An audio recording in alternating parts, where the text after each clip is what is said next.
Bonsoir tout le monde, bonsoir, comment allez-vous? Bonsoir. Si vous êtes là, faites-moi signe, partagez la vidéo, nous avons des grandes choses à dire ce soir. Partagez la vidéo dans vos groupes, pour vos amis, appelez vos amis, vos copines, vos frères et sœurs, appelez les autres. Ce soir, on a des choses très importantes dont nous allons parler ensemble.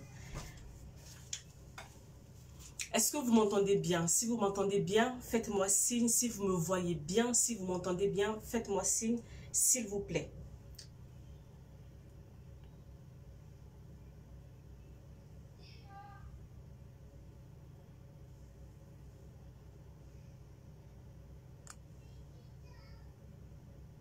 Est-ce que vous m'entendez? Si vous m'entendez, faites-moi signe. Écrivez quelque chose, envoyez les cœurs ou les j'aime, quelque chose comme ça pour savoir que vous êtes là, en fait, s'il vous plaît. Vos amis, appelez vos amis et les autres. Ce soir, on a... Saint-Esprit, Karababasou, Kabrasata, Maniribo, Shekata.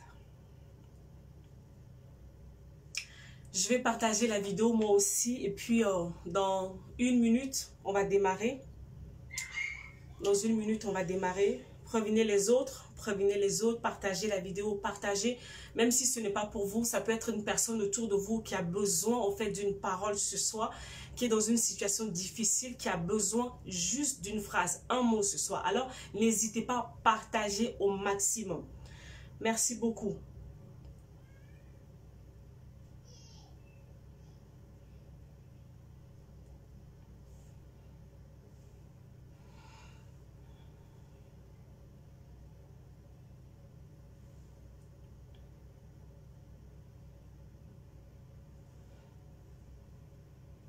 Je partage moi aussi et puis on va démarrer. Donnez-moi encore une minute, même pas quelques secondes, je partage sur ma page à moi et on démarre.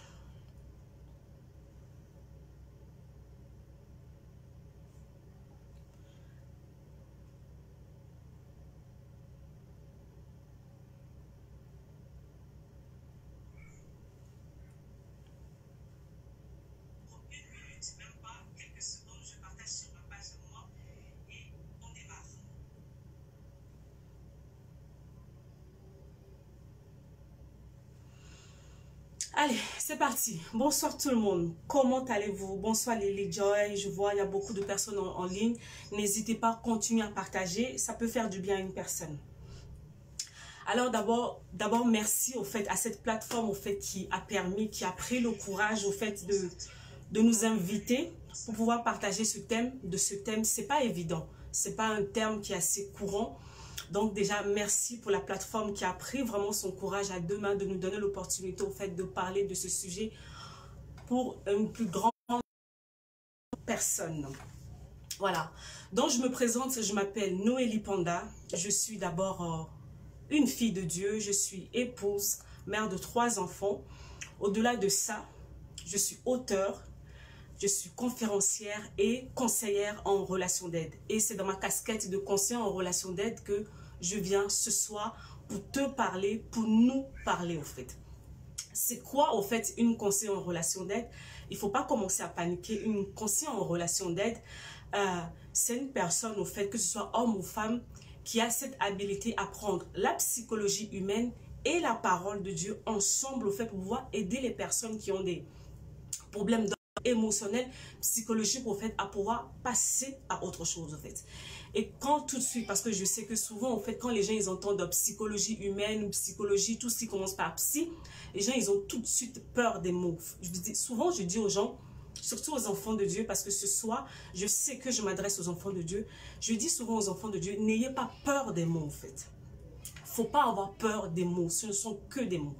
C'est quoi? Souvent quand les gens ils entendent psychologie humaine, les gens ils ont peur. C'est quoi la psychologie? La psychologie, c'est simplement l'étude scientifique des comportements humains.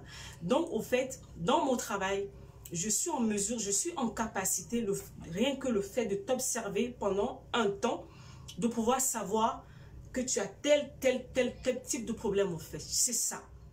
Pour vous dire aussi au fait que vos comportements au fait au quotidien parlent sur vous, c'est ce que beaucoup ne savent pas au fait. Quand on vous observe, comment vous parlez, comment vous réagissez, comment vous vous habillez, comment vous mangez, le genre de personne que vous êtes au quotidien, ça dit énormément de choses sur vous. Et nous aurons le temps au fait de reparler de tout ça un peu plus en profondeur tout à l'heure. Donc, soyez bienvenus, la bienvenue. Continuez à partager la vidéo pour que ça atteigne le maximum de personnes. Et vu que nous sommes d'abord au fait dans un travail spirituel, même si je suis en train de parler de la psychologie et tout ça, c'est d'abord un travail spirituel. Donc, j'aimerais que vous m'accordez au fait 1 minute, le temps de prier, de remettre ce moment entre les mains du Seigneur, que le Saint-Esprit prenne le contrôle de tout, parce que mon travail, au fait, n'est pas de vous convaincre. Mon travail est de poser les faits et le travail du Saint-Esprit, c'est de vous convaincre. Alors, on va l'appeler. Seigneur, merci pour ce moment. Merci pour ce temps, Seigneur, que tu permets. Tu m'as dit, va et dis-leur, Seigneur, ce que tu as fait. Alors, c'est toi que je viens appeler en ce moment, que je disparais, Seigneur, que je me tais, que tu puisses prendre, Seigneur, toute la place, Seigneur. Merci pour une vie, merci pour un cœur qui sera touché. Merci, Seigneur, pour une personne qui aura une prise de conscience, un déclic ce soir, Seigneur, dans sa vie. Papa, tu as dit que tu es venu, Seigneur, pour guérir, Seigneur, les cœurs brisés. Alors, ce soir, nous voulons parler, Seigneur, de cette partie de ta parole, Seigneur, afin que tes enfants, Seigneur, puissent prendre conscience et pouvoir, Seigneur, prendre leur vie en main afin de pouvoir vraiment jouir, Seigneur, de la liberté, Seigneur, que tu as prévue pour leur vie. Le contrôle de toutes choses, j'ai ainsi prié au nom de Jésus. Amen. Alors, maintenant, nous rentrons dans le vif du sujet. Vidéo audio, ok, parfait. Je suis en train de voir les commentaires de l'autre côté.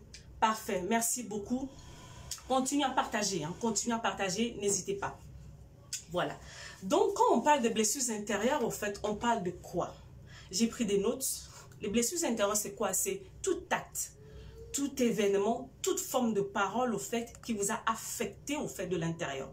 Quand on parle des blessures intérieures, on ne parle pas de quelque chose de visible, au fait, sur vous, non. On parle de ce genre de choses qui se passent à l'intérieur de vous qu'on ne voit pas. C'est pour ça, souvent, au fait, vous allez voir une personne dans la vie de tous les jours.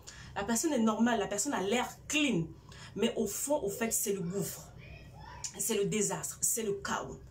Et ce soir particulièrement, moi, quand je viens ce soir te parler des blessures intérieures, je ne suis pas en train de te parler, au fait, des choses que tu as vécues aujourd'hui ou hier, non. Je suis là pour te parler, au fait, de ton passé. C'est-à-dire que toutes ces choses que tu as vécues depuis ton enfance jusqu'à maintenant, ou ces choses que tu as vécues depuis ton enfance jusqu'à ce que tu aies donné ta vie au Seigneur, au fait, c'est de ça, au fait. Moi, c'est mon morceau à moi. La capacité de rentrer dans ta vie depuis ta jeunesse, depuis ta naissance. Parce que d'autres problèmes, même d'autres personnes, leurs problèmes ont commencé même maternelle. Donc ce soir, quand je te parle de blessures intérieures, je suis en train de repartir à la jeunesse de ton histoire. Parce que quoi? Ta capacité au fait de gérer les frustrations, les blessures du présent est déterminée, est conditionnée au fait par si tu as été guéri au fait des choses du passé. Parce que ta vie, c'est comme une maison. Et dans une maison, vous savez qu'il y a des fondations, en fait. Si la fondation, elle n'est pas solide, tôt ou tard, au fait, il suffit juste d'un coup, un vent, une tempête, et la maison s'écroule. Alors que, si cette maison, au fait, elle est enracinée, sa base, sa fondation, elle est solide, le vent peut passer, plein de choses peuvent passer, mais ça ne bouge pas. Alors ce soir, je ne suis pas vraiment venue te parler de ton présent. Non, je suis venue te parler au fait de toutes ces choses, au fait que tu as naissance. Et que même le fait que tu t'es converti depuis, tu es devenu enfant de Dieu. Toutes ces choses sont là, au fait. Ce soir, on va en parler, on va voir, au fait, qu'est-ce qu'on en fait, au fait. Donc, c'est vraiment important. Parce qu'un âme, une personne, donc le cœur est malade, au fait, c'est une personne qui est paralysée. Vous savez, souvent, au fait, la dernière fois, j'ai aimé beaucoup les modérateurs, au fait, pas les modérateurs, les administrateurs de la page. La dernière fois, ils ont posé, au fait, une question sur la page que j'ai beaucoup aimée. Ils ont posé la question si une personne, au fait, qui a donné sa vie au Seigneur, est-ce que cette personne, au fait, on peut dire, au fait, que la personne traîne encore des blessures intérieures? Est-ce que... Et j'ai vu beaucoup de questions, j'ai vu beaucoup de réponses, au fait, défiler, j'ai regardé. À un moment donné, je suis tombée sur une réponse qui a toujours, c'est toujours le même piège, au fait, dans mon travail que je rencontre tous les jours. La plupart du temps, les gens, Ils sortent au fait des versets bibliques. Vous savez, je suis d'abord un enfant de Dieu. La relation d'aide que moi je fais, parce qu'il existe plusieurs types de relations d'aide. Celle que moi je fais, en fait, elle est biblique. Donc, ma base, la plupart du temps, c'est la parole de Dieu. Et vu que souvent, les enfants de Dieu, ils aiment sortir la parole de Dieu pour pouvoir vraiment aller compliquer les choses. Bon, on va repartir dans la parole et on va essayer, au fait, de comprendre les choses. Il y a un monsieur la dernière fois qui avait dit que non, au fait, le fait de devenir un enfant de Dieu, toutes les anciennes choses sont passées.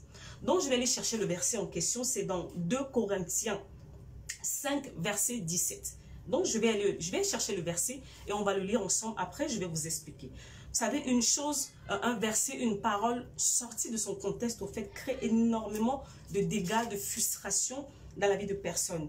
C'est le genre de choses que je rencontre au quotidien dans mon travail, au fait. Un verset biblique qui est mal comprise et qui empêche le travail de guérison dans la vie des gens. Alors, 2 Corinthiens, chapitre 5, verset 10.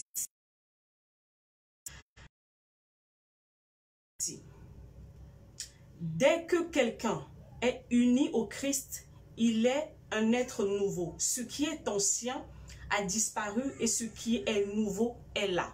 C'est ce que la parole de Dieu dit. Je suis d'accord tout à fait. Bonsoir tout le monde, bonsoir aux personnes qui arrivent, bonsoir à vous tous. Je suis d'accord avec le verset. Le verset ne ment pas. Ça, c'est le premier verset. On va repartir dans un autre verset, dans Ésaïe 43. Important de repartir dans la parole de Dieu. On doit poser les bases, au fait. Avant d'aller plus loin, il faut qu'on pose les bases maintenant. Ésaïe 43. Ésaïe 43 dit ceci. Ésaïe 43, verset 18.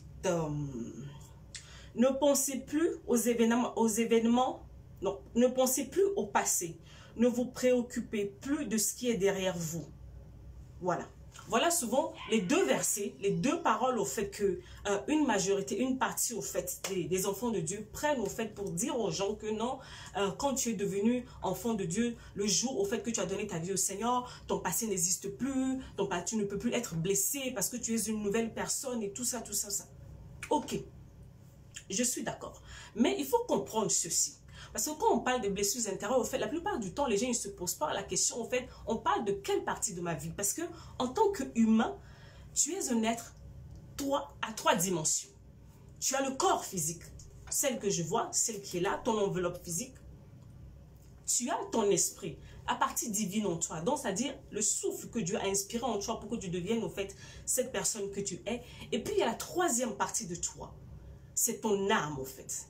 Et c'est de cette partie de toi dont je suis venue te parler ce soir. Quand on parle des blessures intérieures, en fait, on ne parle pas de ton esprit. On ne parle pas d'abord de ton corps. On parle de ton âme, en fait. Et l'âme, c'est quoi? C'est une des choses, en fait, c'est une des parties de ta personne que tu négliges. Souvent que tu ne sais même pas que ça existe, mais qui te cause énormément de problèmes au quotidien. L'âme, c'est quoi? C'est le domaine de tes émotions. Le domaine de tes sentiments, tout ce que tu ressens comme émotion, tes pensées, tes souvenirs, la décision, la capacité de prendre des décisions, de faire les choses, elle se trouve dans ton âme en fait. Alors que quoi? Quand le jour tu fais la prière du salut pour devenir un enfant de Dieu, ce n'est pas cette partie de toi en fait qui est touchée. C'est ton esprit qui est régénéré. C'est la partie, le divin de Dieu en toi qui est touché en fait à la nouvelle naissance. Le jour tu dis, j'accepte le Seigneur Jésus comme Seigneur et Maître. Ce jour, à ce moment T, c'est-à-dire que au fait, au ciel, c'est comme si, avec ton esprit, au niveau de ton esprit, il y a une réinitialisation de ta vie. Le compteur de ta vie repart à zéro. C'est ce qui se passe au fait dans le spirituel. Le jour où tu reçois Christ, dans le spirituel, au niveau de ton esprit, le compteur de ta vie devient à zéro. Donc, peu importe les erreurs, tout ce que tu as pu faire, au fait, avant, devant Dieu, ces choses n'existent plus. Mais ça, c'est dans le spirituel. Alors que là, quand on est en train de parler des blessures intérieures, on est en train de parler de ton âme. Et ton âme, c'est quoi ton âme, en fait? Ton âme, c'est le pont entre le spirituel et le physique. C'est ça le problème en fait. Ton âme, c'est le pont entre l'invisible et le visible. C'est-à-dire que quoi? Quand Dieu te dit que non, le jour où tu t'es converti, la parole de Dieu te dit que non, tu es affranchi, tu es libre. Tu es une nouvelle créature, au fait. Dans le ciel, c'est déjà acté. Mais ça, il va falloir que ça transite par ton âme pour pouvoir arriver dans le physique, pour que cela se répercute, au fait, dans ta vie au quotidien. Et c'est là où beaucoup de personnes ont des problèmes. Qu'est-ce qui se passe? Dieu parle dans le spirituel. Toi, tu es dans le physique. Mais ce que Dieu dit doit transiter par ton âme pour pouvoir arriver dans le physique. Mais la plupart du temps, ce pont qui est ton âme, quand je te dis que non, il y a les pensées, il y a les émotions, il y a les souvenirs, et il y a la décision, tout ce qui est ta vie intérieure est dans ton âme. Mais dans cette âme, en fait, il y a des mauvaises choses. Parce que depuis que tu es né, tu as vécu beaucoup de mauvaises choses. Tu as reçu beaucoup de mauvaises paroles. Tu as été maltraité. Tu as été déçu. Tu as subi plein de choses. Donc ton âme, au fait, ce pont a été bombardé. Il y a plein de saletés. Elle a reçu des coups par-ci, par-là, en fait. Donc cette âme-là est saturée par de mauvaises choses. Maintenant, dis-moi comment quelque chose que Dieu dit dans le spirituel peut arriver dans le physique alors qu'il est censé transiter par ce pont. Le pont est saturé, le pont est en mauvais état. Comment à ce moment, au fait, que vous allez voir des personnes, au fait, qui sont converties depuis des années et que leur vie ne bouge pas. Ils vont se dire que non, c'est le sorcier, c'est les démons, c'est tout ça. Non. Il y a un travail, au fait, que tu n'as pas encore fait. Parce que accepter le Seigneur Jésus-Christ comme Seigneur et Sauveur, c'est juste la première partie. C'est juste le premier pas, au fait. Mais après ça, il y a un travail que tu dois faire parce que les choses qui t'ont été promises doivent arriver à manifestation. Et pour que ces choses arrivent à manifestation, il y a un travail à faire. Et c'est ce travail que nous ne faisons pas en se basant, au fait, sur les versets bibliques, comme quoi que non, en Christ, tu es devenu une nouvelle créature. Oui, mais qu'est-ce qui se passe? On avait dit que la nouvelle naissance, ça se passe dans l'esprit. Maintenant, le problème, c'est que dans ton âme, qu'est-ce qui se passe? Le jour où tu fais la prière du salut, quand tu rentres, quand tu sors de l'église et que tu rentres chez toi, tout ton passé ne s'efface pas automatiquement. Tes souvenirs, toutes ces choses que tu as pu vivre au fait, elles ne s'effacent pas, tu ne les oublies pas automatiquement. Ces émotions au fait qui te traversent, tu ne les oublies pas, ils sont là, intacts. C'est comme ça, vous allez voir au fait des personnes qui sont dans l'église, qui sont remplies de colère, qui sont remplies d'amertume, qui sont remplies de sentiments de rejet, de complexe d'infériorité, beaucoup de mauvaises choses. Vous vous posez la question, mais qu'est-ce qui se passe? Non, la personne n'est pas réellement au fait envoûtée, la personne est blessée. Nous avons énormément de personnes qui sont blessées dans l'église. Mais pourquoi? Parce qu'ils se disent que vu qu'ils sont devenus enfants de Dieu, tous, au fait, tout ce qu'ils ont vécu dans le passé, ça disparaît automatiquement. En fait, c'est faux. C'est faux, au fait. Ça, c'est fait la politique de l'autruche. Parce qu'un enfant, je prends un exemple simple. Une jeune fille, au fait, qui a subi un attouchement, un viol dans son passé. Le jour où elle arrive à l'église, qu'elle fait la prière du salut, vous n'allez pas me dire que automatiquement, elle oublie cet acte qui a été posé vers elle, au fait. Mon travail, moi, je ne suis pas dans la théorie, je suis dans le pratico-pratique. Dites-moi, tu as été abandonné par tes parents. Tu as été rejeté par tes parents. Est-ce que le jour où tu vas à l'église, tu fais la prière du salut, est-ce que tu oublies automatiquement, au fait, toutes ces choses que tu as vécues? Non. Elles sont là, intactes, au fait. C'est pour te dire que non, après, ça va faire la prière du salut que tu as fait, c'est bien, mais il va falloir que tu passes à une autre étape. Et cette étape, au fait, c'est quoi? C'est la collaboration maintenant avec le Saint-Esprit, parce qu'il y a des choses à réparer dans ton âme. Dieu a besoin que tu aies une âme en bonne santé pour pouvoir manifester les choses, au fait, qu'il a prévues pour toi. Et puis, je vais aller plus loin. Pour les personnes, au fait, qui nous disent, au fait, que le fait, au fait, qui nous sortent les versets bibliques, ne pensez plus au passé, ne pensez plus, c'est quoi le verset? Je repars dans le verset, Ésaïe 43, verset 18. Ne pensez plus au passé, ne vous préoccupez plus de ce qui est derrière vous. En fait, en réalité, ce verset, ça veut dire quoi? Je vais vous dire aujourd'hui, ça veut dire quoi? Quand la parole de Dieu te dit, au fait, d'arrêter de penser au passé, la parole de Dieu te dit, au fait, il faut que tu arrives maintenant à renouveler tes pensées. C'est-à-dire que, avant de devenir enfant de Dieu, tu passais tes journées, au fait, à ressasser le mal que tu as subi. Tu passais ton temps, au fait, à ruminer les choses, au fait, qu'on t'a fait. Maintenant, la parole de Dieu te dit, arrête. Arrête de faire ça. Ce qui s'est passé, c'est passé. Maintenant, il faut que tu tournes ton regard vers l'avenir.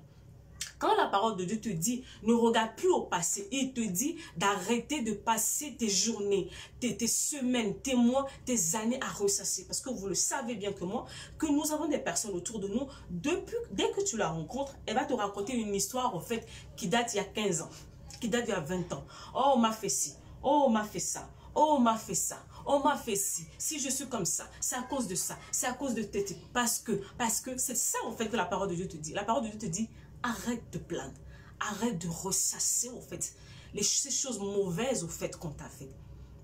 La parole de Dieu ne te dit pas de les oublier, non. Parce que si tu les oublies au fait, qu'est-ce qui va se passer?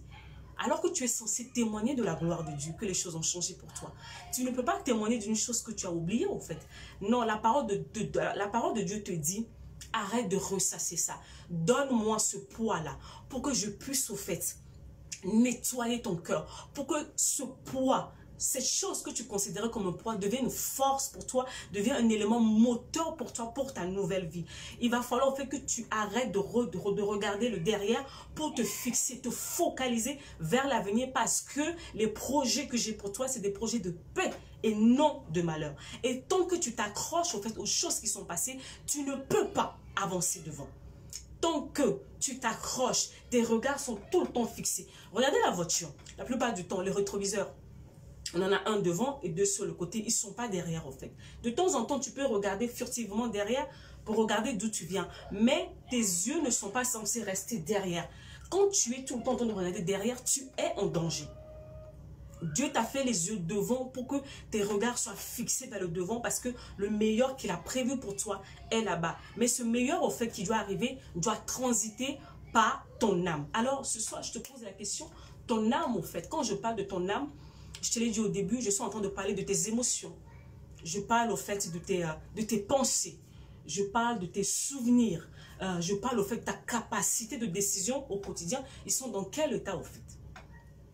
Parce qu'on doit se l'avouer. Vous savez, souvent, nous, les enfants de Dieu, les chrétiens, nous sommes vraiment dans le paraître. Hein. Alléluia, amen, tout va bien, Jésus est Seigneur. On aime vraiment le politiquement correct. Mais au fait, derrière les murs, quand les portes sont fermées, quand on se retrouve seul, les gens s'effondrent. L'église est remplie de personnes qui sont en dépression. Et je me dis, au fait, la dernière fois, il y avait un moment où je me suis assise, j'ai posé la question au Seigneur, mais qu'est-ce qui ne va pas au fait? Est-ce que c'est ta parole qui ment? Parce que quoi? Je vais vous donner un autre verset biblique. Au-delà de ces versets, au fait que les personnes sortent de leur contexte pour nous dire que les blessures intérieures n'ont pas d'impact sur notre vie d'enfant de Dieu. La parole de Dieu dit une chose. On va aller dans le psaume 147. Psaume 147.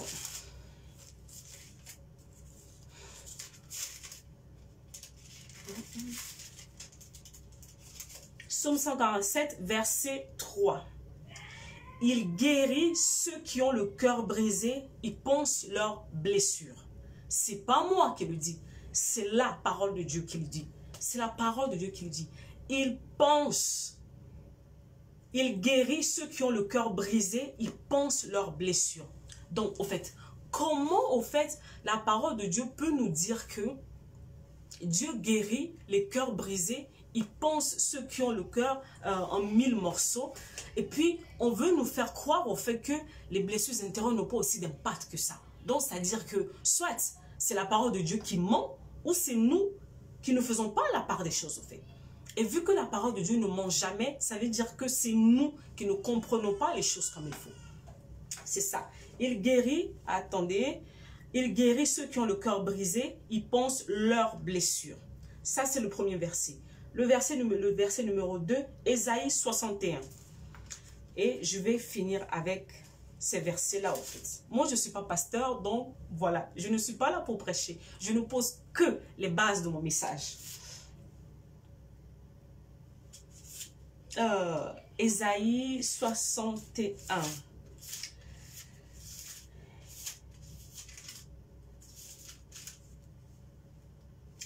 Ésaïe 61, verset 1. Le Seigneur Dieu me remplit de son esprit, car il m'a consacré et m'a donné pour mission d'apporter aux pauvres une bonne nouvelle, de prendre soin des désespérés, de proclamer aux déportés qu'ils sont libres désormais, et de dire aux prisonniers que leurs chaînes vont tomber, et d'annoncer l'année où le Seigneur montrera sa faveur sur son peuple, le jour où notre Dieu prendra sa revanche sur ses ennemis. Pourquoi le Dieu, en même temps, on nous dit que les choses que nous avons vécues dans le passé n'ont pas d'impact et que Dieu, dans sa parole, choisit de nous laisser encore ce genre de versets? Souvent, on se rend compte au fait que c'est nous qui comprenons mal les choses. Dans le packaging du salut, les gens ils pensent souvent que le salut, ça s'arrête à le fait de dire « Seigneur Jésus, je te reçois dans ma vie. » Non, ça ne s'arrête pas là au fait. C'est juste la porte d'entrée. Parce que quoi? La parole de Dieu dit ceci. Je connais les projets que j'ai formés pour toi. Des projets de paix et non de malheur. Mais depuis que tu es né, tu as eu à traverser beaucoup de choses compliquées. Beaucoup de choses compliquées. Et maintenant, pour pouvoir accéder à cet héritage au fait qui était prévu pour toi, il va falloir que le Seigneur te nettoie. Et ce nettoyage au fait passe au fait par la guérison interne. Et c'est pour ça que nous sommes là ce soir au fait pour parler des blessures intérieures. Donc là, depuis, je ne faisais que poser au fait les bases. Je ne suis même pas encore rentrée dans mon message. Donc, dans le projet de Dieu pour ta vie, il pense au fait à guérir ton cœur, à réparer ton cœur. Parce qu'il sait qu'un cœur malade, tu ne peux pas... Parce que la blessure intérieure, elle touche au fait ton âme. Elle touche ton esprit. C'est-à-dire qu'elle affecte ta relation avec le Seigneur. On va en parler un peu plus tard, tu vas comprendre. Et puis surtout, elle agit sur ton corps. Est-ce que vous savez, souvent, en fait, nous avons des maladies qui existent. La personne est malade, la personne va à l'hôpital, on fait des analyses, on fait tout, on ne voit rien. Souvent, en fait, on va dire non, c'est une maladie mystique, des choses comme ça. Non. Les médecins disent ceci. 80% des maladies sont d'abord d'origine émotionnelle. 80% des maladies, c'est pas moi qui le dis, c'est les médecins qui le disent. 80% des maladies sont d'ordre émotionnel. Donc, c'est-à-dire que c'est le genre de maladie que, même si la personne prend des médicaments, la personne ne va pas être guérie parce que la source de son problème, au fait, ce sont ses émotions qui sont malades. C'est l'histoire d'une dame, au fait, qui avait du mal à concevoir. Elle avait du mal à concevoir. Elle était dans le mariage depuis des années. Elle avait du mal à concevoir. On avait prié pour elle. On a fait des retraites. On a fait des jeûnes. On a tout fait. On a tout fait. Rien n'a bougé. À un moment donné, au fait, l'homme de Dieu, au fait, avait reçu au fait, une instruction du Saint-Esprit qui lui a dit, « Madame, vous devez pardonner. » Et quand elle a entendu le mot pardonner, elle a sursauté. Excusez-moi. Elle a sursauté. Elle est partie dans tous les sens. Pourquoi, en fait, elle a fait ça? Elle s'est rendue compte au fait que depuis des années, au fait, elle était en grief avec sa petite soeur. Sa petite soeur lui avait causé un tort, une offense. Elle a gardé sa petite soeur dans son cœur, ce qui fait que quoi? Vous imaginez un manque de pardon qui agissait au fait sur sa fertilité. Elle n'arrivait pas à concevoir parce qu'il y avait un problème de manque de pardon. Et le jour où cette femme, en fait, a pris la décision de relâcher sa soeur de son cœur, qu'est-ce qui s'est passé? Quelques mois après, elle ne se sentait pas bien, elle est partie à l'hôpital. Et le médecin, en fait, on a fait les analyses, on a remarqué, au fait, que non, elle était en début de grossesse. Le médecin lui a dit, mais qu'est-ce qui s'est passé? Et c'est là, elle va dire à son médecin que non, en fait, elle avait un problème plus sérieux. Elle avait un problème avec sa soeur. Depuis, elle avait gardé rancune. Vous savez, quand vous regardez rancune, vous n'êtes pas en paix, en fait. Vous êtes agité. La personne souvent qui vous a fait du mal vit sa vie, mais vous êtes en prison en fait. Vous n'êtes pas bien, vous le savez. Quand une personne vous offense, ça peut même vous ôter le sommeil la nuit. C'est pour ça qu'on vous dit, à un moment donné de votre parcours, toutes ces choses au fait vous bloquent. Par moment, vous attaquez les sorciers. Par moment, vous attaquez les liens, vous attaquez beaucoup de choses. Mais ce sont ces petites choses, en fait, souvent qui viennent de votre histoire, de votre parcours, des choses que vous avez vécues. Nous avons des enfants de Dieu qui sont dans l'église et qui se disent, tu peux leur parler de tout. Mais quand tu vas arriver au niveau du pardon, il va te dire, jamais, je ne peux pas pardonner. Mais comment, en fait, tu veux aller mieux, en fait? Comment tu veux aller mieux si tu regardes, quand tu vas garder toutes ces choses dans ton cœur? Mais ça, on va en reparler plus tard. Parce que quand on parle des blessures intérieures et quand on parle de la guérison intérieure, il n'y a pas que le pardon. Le pardon fait partie du processus, mais il n'y a pas que le pardon. Maintenant, je vais rentrer. Là, au fait, c'était l'enfant de Dieu, au fait, qui a parlé. Maintenant, ma casquette de conseiller en relation d'aide arrive. Est-ce que vous savez que quand on parle des blessures intérieures, il existe 5 grandes familles de blessures. 5 grandes familles de blessures. C'est comme ça, en fait, qu'on travaille parce que quand vous êtes devant une personne, la plupart du temps, on voit des personnes qui se disent « Noélie, je prie pour aller mieux. Noélie, je veux guérir. Noélie, je veux guérir. » Mais au fait, vous n'arrivez même pas à identifier d'abord c'est quoi votre problème. Vous ne pouvez pas, en fait, lutter. Vous ne pouvez pas régler une chose que vous n'avez pas identifiée. Alors, ce soir, mon travail, c'est cela, en fait, c'est pouvoir t'aider à mettre les noms, les mots sur ces choses qui te rongent au quotidien. Nous avons 5 grandes familles de blessures intérieures. Nous avons le rejet. Le rejet, ça c'est l'une des blessures que beaucoup d'entre nous, vous connaissez. Le rejet, les personnes qui ont été rejetées dans la famille, dans la société, dans l'église, bref, partout, le rejet qui est là. Après, on a l'abandon. Après, on a la trahison, l'humiliation et l'injustice. Ça, c'est la grande famille des blessures intérieures. Chacun des personnes, au fait, qui ont été blessées une fois de leur vie, au fait, se situe quelque part. Il y a d'autres personnes qui peuvent se retrouver dans une blessure. Il y en a d'autres qui peuvent se retrouver dans les 4. Ça dépend, ou même dans les 5 blessures. Mais il y en a toujours un qui est dominant. Il faut savoir que peu importe, au fait, la blessure, au fait, à laquelle, au fait, que tu as subi, elle laisse, au fait, des traces sur toi. Peu importe la blessure que tu as subie, elle laisse des cicatrices sur toi. Qu'est-ce que la blessure fait? La blessure, au fait, tellement tu as mal que la blessure te fait porter des masques. C'est pour ça, c'est comme ça, en fait, quand vous allez voir une personne, au fait, qui connaît le rejet, une personne qui a subi le rejet dans sa vie, qu'est-ce qui va se passer? Vous allez voir que c'est une personne qui n'aime pas s'attacher aux autres. La personne n'aime pas s'attacher aux autres et la personne, au fait, par moment, peut se rejeter lui-même. Et souvent, ce genre de personnes qui se rejettent eux-mêmes, ce sont les personnes qui sont plus prédisposées, au fait, à la dépression, au suicide. Une chose, au fait, dont nous n'aimons pas parler dans notre communauté, mais qui est là, beaucoup de personnes sont dépressives. Beaucoup de personnes, je ne sais pas le nombre de jeunes que je rencontre, au fait, tout le temps, au fait, qui ont déjà fait des tentatives de suicide.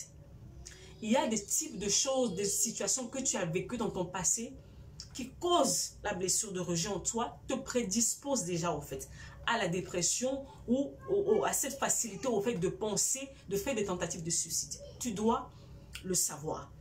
C'est ça mon travail à moi. C'est mon travail, c'est de savoir que non, toi tu as connu cela, ça peut engendrer telle chose dans ta vie. Mon travail, c'est du pratico-pratique. Maintenant, ça c'était la blessure, au fait, du rejet. La personne rejette les autres. Ce sont les personnes qui au fait, même être amie ou être en relation amoureuse avec eux, la personne n'aime pas. Parce que la personne se dit, je préfère rester seule que de me faire la blessure, le souvenir, au fait, les pensées du rejet qu'elle a vécu toute sa vie est toujours en elle, au fait. Donc, ça va la conditionner au quotidien. Ça va la conditionner au quotidien dans ses faits et gestes. Maintenant, pour revenir à la blessure maintenant de l'abandon. Ça, c'est la deuxième blessure. Les personnes qui ont vécu l'abandon, ce sont des personnes souvent, au fait, qui ont des problèmes, au fait, de, comment ça s'appelle, de dépendance affective. Ouais, des personnes qui ne peuvent pas, au fait, vivre d'eux-mêmes. Ils ont besoin des autres pour vivre. Ils ont besoin des autres pour exister. Ils ont besoin de l'approbation des autres. Donc, leur vie, au fait, sans une personne pour leur dire les choses, ils n'y arrivent pas. Ce sont des personnes qui ont peur. Leur pire ennemi, la pire ennemie d'une personne qui a vécu ou qui traîne toujours la blessure du rejet, c'est la solitude. La personne doit tout faire pour être en relation. Elle ne peut pas rester seule. Ou soit, la personne est possessive. Cette personne, c'est le genre de personne qui aime contrôler les autres, en fait. Pourquoi? Je ne veux pas perdre. Je ne veux pas le perdre. Je suis restée pendant très longtemps, en fait. On m'a laissé. On m'a abandonné. Moi, abandonné. Maintenant, je refuse. Donc, pour pouvoir avoir ces personnes autour d'elle, elle est prête, au fait, à contrôler les gens, en fait. Et ça, ce genre de blessure, qu'est-ce que ça vous fait? Ça vous cause des problèmes. Ça vous cause des problèmes dans votre vie. Que ce soit au travail, que ce soit dans les relations amoureuses, que ce soit dans les amitiés, que ce soit même dans votre relation à l'église, peu importe. Parce que ça modifie, au fait, ça déforme la personne que vous êtes, au fait. C'est ça que les blessures vous font. Les blessures vous déforment, vous devenez une autre personne que... C'est pas, en fait, c'est pas quand vous êtes blessé, vous n'êtes plus vous-même. Vous devenez une autre personne. Et donc, quand on dit de guérir, c'est pour retrouver votre vrai vous, tel que Dieu a pensé, tel que Dieu a voulu. C'est ce qui se passe dans la guérison intérieure à proprement dit. Donc, voilà. Mais, qu'est-ce qui se passe? Là, au fait, on me dit, souvent on se dit, bon, je viens de vous parler au fait de la blessure, machin et tout. Mais vous allez me dire, mais Noélie, comment je sais au fait que je suis une personne blessée? C'est une très bonne question. Partagez la vidéo, on continue à la partager. Comment je sais au fait que je suis une personne blessée? C'est pas compliqué. Au début de la vidéo, au fait, je t'ai dit, il suffit juste de regarder au fait tes comportements au quotidien. Tes comportements parlent pour toi. Et vu qu'on avait dit que ton âme, c'est le domaine de tes pensées, de tes émotions et de tes souvenirs, il faut juste qu'on regarde aussi une deuxième chose, qu'on regarde l'état de tes pensées. En fait, à vrai dire, de toi à toi-même, tes pensées sont dans quel état en fait? Vous savez, nous avons beaucoup d'enfants de Dieu, ils sont à l'église et ils disent beaucoup de slogans. Hein. Je suis la tête et non la queue. Je vais avancer, je vais briller, je vais faire ceci, je vais faire cela. Mais souvent, en fait, la personne n'y pense, la personne ne croit même pas, en fait. La personne n'y croit pas. C'est juste dans sa bouche parce que c'est l'effet de groupe, parce que voilà. Mais au fond d'elle, la même fille qui va te dire, je suis la princesse de l'Éternel, je suis la boss lady, là, tout ce que vous voulez. Au fond d'elle, elle se voit, au fait, comme quelqu'un de bête, quelqu'un de nul, de vaurien, qui ne sait faire. Elle s'identifie à ce qu'on avait dit d'elle, au fait, dans son passé. Elle ne s'identifie pas réellement à ce que la parole de Dieu dit d'elle. Non, elle s'identifie à son passé. Alors, qu'est-ce qui se passe? Vu que sa bouche dit une chose et qu'à l'intérieur, elle croit autre chose. Mais ça ne, en fait, ça ne prend pas vie, en fait. C'est-à-dire que ce qu'elle dit dans sa bouche n'arrive pas à manifestation. Parce que la réalité, en vrai, ce n'est pas ce que tu dis de ta bouche le plus important. C'est ce que tu crois à l'intérieur de toi. Alors, tes pensées sont dans quel état, en fait? À chaque fois quand vous devenez enfant de Dieu, la parole vous le dit, il faut que vous soyez transformés par le renouvellement de l'intelligence. Alors, tes pensées sont dans quel état? Quels sont les genres de pensées que tu nourris au quotidien? Est-ce que ce sont des pensées qui sont basées sur ce qu'on t'avait dit dans le passé, c'est-à-dire tu es bête, tu es nul, tu ne réussiras pas, tu ne vaux rien, tu ne feras rien? Est-ce que c'est basé sur ça? Ou au fond de toi, tu as réellement fait un travail pour changer ton dialogue intérieur? Le dialogue intérieur, au fait, c'est ce que tu te dis à toi-même de l'intérieur. Ce que les gens n'entendent pas. Mon travail à moi, c'est de te parler de ta vie de l'intérieur. Quels sont ces genres de pensées, de paroles que tu dis sur ta personne de l'intérieur, ce que les autres n'écoutent pas? C'est ça. C'est ça l'état de tes pensées, réellement, en fait. Parce que tu nous dis dans la bouche, mais au fond de toi, ce que tu crois réellement à l'intérieur de toi. C'est ça, ce sont tes vraies pensées, en fait. Donc, je te dis que non, tu as tes pensées. Maintenant, tes émotions. Tes émotions sont dans quel état, en fait? Parce que nous avons des personnes, au fait, qui sont à l'église, qui prient, qui font beaucoup de choses, mais qui sont remplies de colère, qui sont remplis d'amertume, qui sont remplis de haine, de ressentiment, de vengeance, de plein d'émotions négatives. Toi, donc, quand on te voit là, pas ce que tu nous dis à l'extérieur, mais à l'intérieur de toi, au fait, quels sont les genres d'émotions au fait qui te traversent? Supposons aujourd'hui, souvent, au fait, je travaille avec des personnes, quand je parle avec eux, à un moment donné, on arrive au fait sur un pan de leur histoire. Et quand je touche, j'ai juste à prononcer un mot, la personne va dans tous les sens. il y a une colère qui remonte. Peut-être que c'est un événement qui est passé il y a peut-être 15 ans, 20 ans. Mais il a suffi juste que je touche, au fait, à ce pan de son histoire. La personne va dans tous les sens. Là, la colère remonte, l'amertume remonte, la tristesse remonte, plein d'émotions négatives remontent. Alors toi, tes émotions sont dans quel état, au fait? Tes pensées, tes émotions, ils sont dans quel état? Quand tu penses, maintenant on vient au souvenir. Quand on pense au fait, quand tu penses au fait à tes souvenirs, quand tu penses à ton passé, qu'est-ce qui te vient? De la colère, de l'amertume, le sentiment de vengeance? C'est quoi au fait? Qu'est-ce qui te traverse quand tu penses à ton passé? Voilà les choses qui te permettent au fait de savoir si tu es malade ou pas. Quand on parle d'une personne bien précise, peut-être dans ta famille ou dans ton entourage, ton cœur dans quel état? Vous savez, pendant des années, j'avais une personne dans ma famille, quand on prononçait le nom de cette personne, je partais dans tous les sens. Pourquoi je partais dans tous les sens? À ce moment-là, j'avais beaucoup de colère, beaucoup de ressentiment. Pourquoi? Parce que c'était une personne qui m'avait offensé au plus haut point. Et que je n'avais pas encore entrepris un travail de restauration. Donc, rien qu'à évoquer le nom de cette personne, tout de suite, au fait, tout ce que la personne m'a fait vivre, m'a fait subir, remonte. Alors, tu en es où? Quand on cite le nom d'une personne à côté de toi, tu es en paix ou tu es agité? Tu es en colère? Quand tu penses à ton passé, qu'est-ce qui se passe au fait? Tes émotions, quelles sont les émotions là que tu nourris au quotidien? Tu passes ta vie dans la tristesse. Il y a des gens qui sont comme ça. Du matin au soir, du 1er janvier au 31 décembre, leur émotion préférée, c'est la tristesse. C'est pas normal. Tu ne peux pas me dire que tu es un enfant de Dieu et que tu passes ta vie dans la tristesse. Ça veut dire que non, ton âme est malade, en fait. Tu es malade parce que ce n'est pas le sentiment vraiment, en guillemets, approprié. Ce n'est pas le sentiment, au fait, que Dieu a prévu pour un enfant de Dieu. Être tout le temps en tristesse, en colère, c'est pas ça.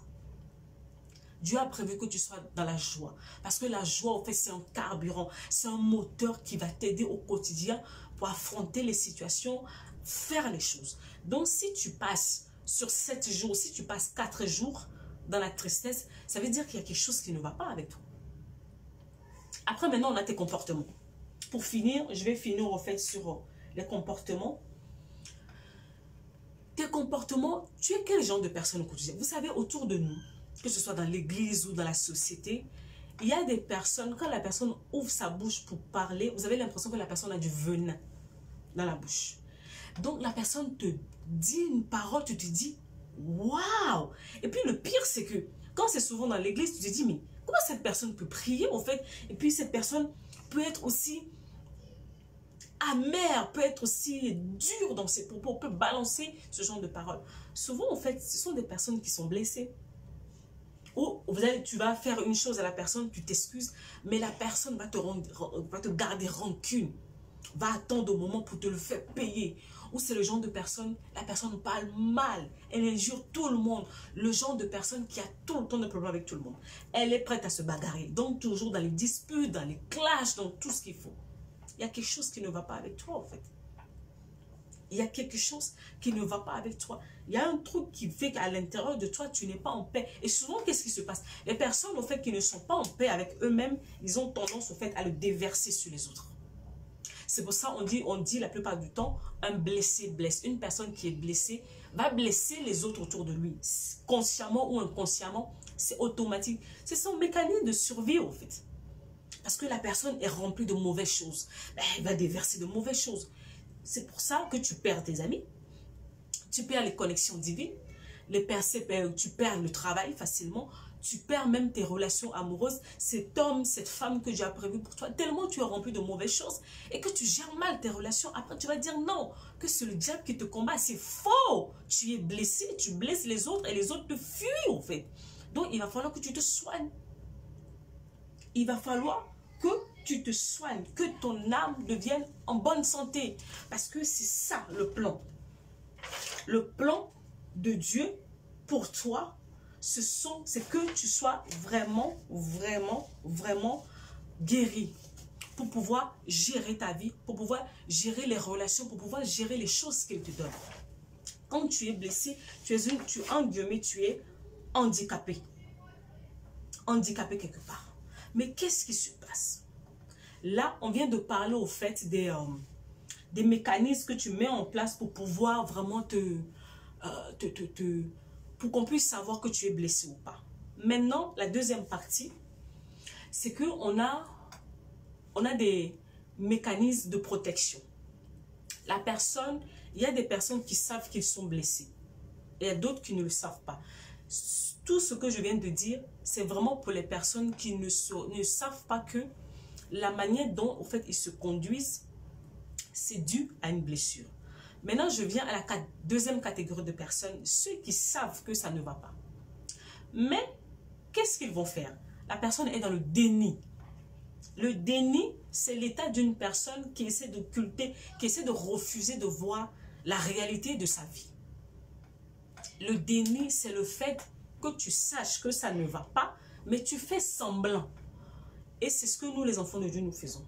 On va à l'église, on fait les cheveux, on s'habille bien, on fait tout. Alléluia, amen, ça va, ça va, ça va, ça va. Mais toi-même, tu sais que ça ne va pas. Et puis quand on va te dire que c'est quand même bizarre, hein, la manière dont tu es là, c'est pas très très net. Non, tu vas dire que non, tu te sens bien, tout va bien. Mais quand les gens ne sont pas là derrière les portes, au fait, tu pleures.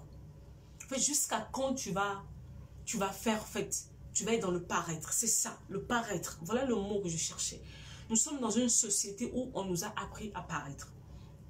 Je vais aller plus loin. Je vais choquer les gens. Même par moments, au fait, le fait de prier nous finit par nous faire croire que nous sommes des super hommes, des super humains. C'est faux. Tu es d'abord un être humain. Avec tes forces, tes faiblesses, avec tes lacunes, avec tout ce qu'il y a, avec tes émotions, avec tes pensées, avec tout. Donc, à un moment donné, il va falloir au fait que tu acceptes au fait cette humanité que tu as, que tu reconnais que non, ça ne va pas au fait. Je vois des personnes qui traînent, entre guillemets, des casseroles, des boulets pendant des années, mais en fait, eux-mêmes, ils se persuadent au fait que ça va. Mais tu sais qu'il y a quelque chose qui ne va pas. Pourquoi? Parce que à d'autres personnes, on leur a dit que non, un chrétien ne peut pas être triste. Un chrétien ne peut pas ressentir un certain genre d'émotion. Un chrétien ne peut pas faire ceci. C'est faux. C'est faux parce que tu es humain. On va prendre un exemple simple. Même notre grand frère Jésus, à chaque fois au fait, je dis toujours aux gens, vous avez imaginé, on disait que quand Jésus était au jardin de Gethsémani, Jésus voyait la croix venir. Jésus, hein, le Fils de Dieu, il a vu la souffrance à venir. On a dit Jésus l'a angoissé. Donc, Jésus, le Fils de Dieu, éprouve des émotions. Maintenant, toi qui es humain, tu ne veux pas, au fait, laisser libre cours à tes émotions. Le problème dans la vie, ce ne sont pas tes émotions. Le problème, ce n'est pas le fait que tu sois triste, que tu sois en colère, que tu sois joyeuse ou que tu sois déçu. Non, c'est pas ça, au fait, le problème. Le problème, ce n'est pas ce que tu ressens, c'est ce que tu en fais. La parole de Dieu te dit, quand tu es en colère, ne pêche pas. Donc, quelque part, la parole reconnaît que il peut y avoir des situations qui arrivent où tu vas te retrouver en colère, en fait. Il va y arriver des situations où tu peux te retrouver triste. Parce que ça arrive. Imagine que tu perds un être cher. C'est normal, tu es humain. Tu vas ressentir la tristesse. Mais maintenant, en fait, cette tristesse, il va falloir que tu apprennes à le canaliser. C'est ça le problème. Le but, tout ce que vous refoulez, tout ce que vous... Parce que la plupart des chrétiens que je rencontre, en fait, anesthésient leurs émotions. C'est dangereux. C'est pour ça, en fait, que vous finissez aigris. C'est pour ça que vous finissez, vous êtes frustré. Pourquoi? Parce que toute émotion qui est à l'intérieur de toi, que tu n'évacues pas, bah, à un moment donné, en fait, tu seras mal. Ce qui fait qu'un petit truc, tu pètes dans tous les sens, en fait. Pourquoi? Parce que la personne qui t'a créé, qui t'a mis au monde, t'a donné des émotions, c'est pour un but. Il n'y a aucune chose, en fait, sur toi en tant qu'humain que Dieu a fait au hasard ou parce qu'il s'ennuyait. Non. Toutes les choses qui sont en toi, qui sont sur toi, sont pour un but. Mais souvent, tu ne connais pas le but des choses. Et quand on ne connaît pas le but d'une chose, en fait, il y a abus. C'est pour ça qu'il va falloir que tu investisses dans la connaissance. C'est pour ça que tu dois investir dans la connaissance. Depuis, je ne te parle plus de ton esprit. Je te parle, ça va faire depuis plus de 30 minutes, je ne te parle que de ton âme, en fait. Tu as les émotions dans ton âme. Il y a des jours, tu te réveilles, tu peux te réveiller, tu es triste, tu es ceci. Ok, c'est pas le plus important, l'émotion que tu ressens. Mais qu'est-ce que tu en fais, en fait? Parce que vous savez quoi? On va prendre le cas de la dépression. Souvent, la dépression, une personne ne commence pas dans l'état dépressif. Non, ça avait déjà commencé par des pensées. Après, c'est arrivé au niveau des émotions. Et ces émotions, il est mal géré. Quand tu gères mal tes émotions, c'est là où tu pètes, tu vas dans tous les sens, c'est là où ça devient une brèche. Souvent, j'entends les gens dire l'esprit de colère, l'esprit de ceci. À la base, ce n'est pas un esprit, c'est une émotion que tu ressens. Mais maintenant, quand tu ressens l'émotion, qu'est-ce que tu en fais? Toi, tu ne veux pas apprendre au fait à canaliser tes émotions. À chaque fois, je reçois plein de messages. Noélie, je ne veux plus ressentir la peur. Noélie, je ne veux plus ressentir la tristesse. Noélie, je ne veux plus ressentir la colère. J'ai dit, mais les émotions là, Dieu te les a données pour un but. Ils ont leur but dans ta vie, au fait. Les émotions, c'est une alarme interne que Dieu te donne, en fait, par rapport à une situation extérieure qui t'a dérangé. Mais toi, tu ne veux pas, au fait, regarder à eux. Tu es toujours, au fait, dans l'esprit. Maintenant, c'est vrai que tu es esprit, mais tu es dans ce corps physique. Et dans ce corps physique, pour pouvoir vivre la vie qui est prévue pour toi dans ce corps physique, tu as besoin de ton âme. Et dans cette âme-là, tu as les pensées. Dans cette âme, tu as les émotions. Donc, il va falloir que tu apprennes à savoir comment fonctionnent ces choses. Oui, je sais, je suis en train de voir ta tête. Tu vas te dire, mais qu'est-ce qu'elle raconte, celle-là? Qu'est-ce que ça a à voir avec la parole de Dieu? Bientôt, tu vas voir qu'est-ce que ça a à voir avec la parole de Dieu. Tu dois prendre au fait ta vie. Tu dois prendre tous les domaines de ta vie au sérieux et vraiment travailler, chercher à savoir. Chercher à savoir à quoi correspondent toutes les choses de ta vie. Quand tes émotions, quand tu es rempli d'émotions négatives, tu vas te faire du mal à toi parce que déjà les émotions négatives te rendent malade. Et puis, tu vas fatiguer tous les gens autour de toi. La preuve, imagine, quand tu es triste ou que tu es en colère, qu'est-ce que tu fais autour de toi? La plupart des gens qui sont autour de toi, ils en pâtissent. C'est ça, en fait. Donc, en fait, au lieu d'essayer d'étouffer cette émotion qui va exploser tôt ou tard, parce que c'est ça, en fait, ce que vous ne savez pas. Quand vous refluez les choses, quand vous occultez, quand vous anesthésiez les choses, tôt ou tard, en fait, ils remontent. Et quand ça remonte, ça fait des dégâts. Des dégâts. Parce que vous ne les utilisez pas à bon escient, en fait. Vous n'utilisez pas la méthodologie qu'il faut. Important. Oui, donc, il va falloir que tu arrêtes, au fait, la politique de l'autruche, que tu sois vrai avec toi-même, parce que quand on parle, au fait, des blessures intérieures, on parle de ta vie, on ne parle pas, au fait, forcément des autres. Tu vois, les autres, tu peux faire semblant, tu peux faire semblant devant nous montrer le visage que tu veux, en fait, mais nous ne sommes pas avec toi le soir, en fait. Nous ne souffrons pas avec toi. Tu souffres seul dans ta situation. Donc, le premier pas, au fait, de se dire, est de reconnaître que non, tu ne vas pas bien, en fait. Ça, c'est juste la prise de conscience. Accepter que non, il y a quelque chose qui ne va pas avec moi. C'est le B à bas, la base. C'est juste la base, au fait, de reconnaître que non, il y a quelque chose qui ne va pas avec moi. Mais ça ne suffit pas. C'est juste le premier pas. Reconnaître qu'on est malade. Après, maintenant, il va falloir que tu prennes des décisions. Oui, parce que beaucoup de dire, oui, beaucoup viennent me dire souvent, oui, Noélie, moi vraiment, je ne vais pas bien. J'ai eu un parcours de vie difficile, j'ai connu des choses difficiles, je suis brisée en 1000 morceaux, je ne suis pas bien. Tu reconnais que tu ne vas pas bien. Gloire à Dieu, c'est juste le premier pas. Mais maintenant, la suite, on fait quoi en fait? Parce que oui, tu reconnais que tu ne vas pas bien, mais maintenant, il va falloir qu'on passe à l'étape supérieure. C'est-à-dire que, bon, maintenant, qu'est-ce que je fais pour sortir de là?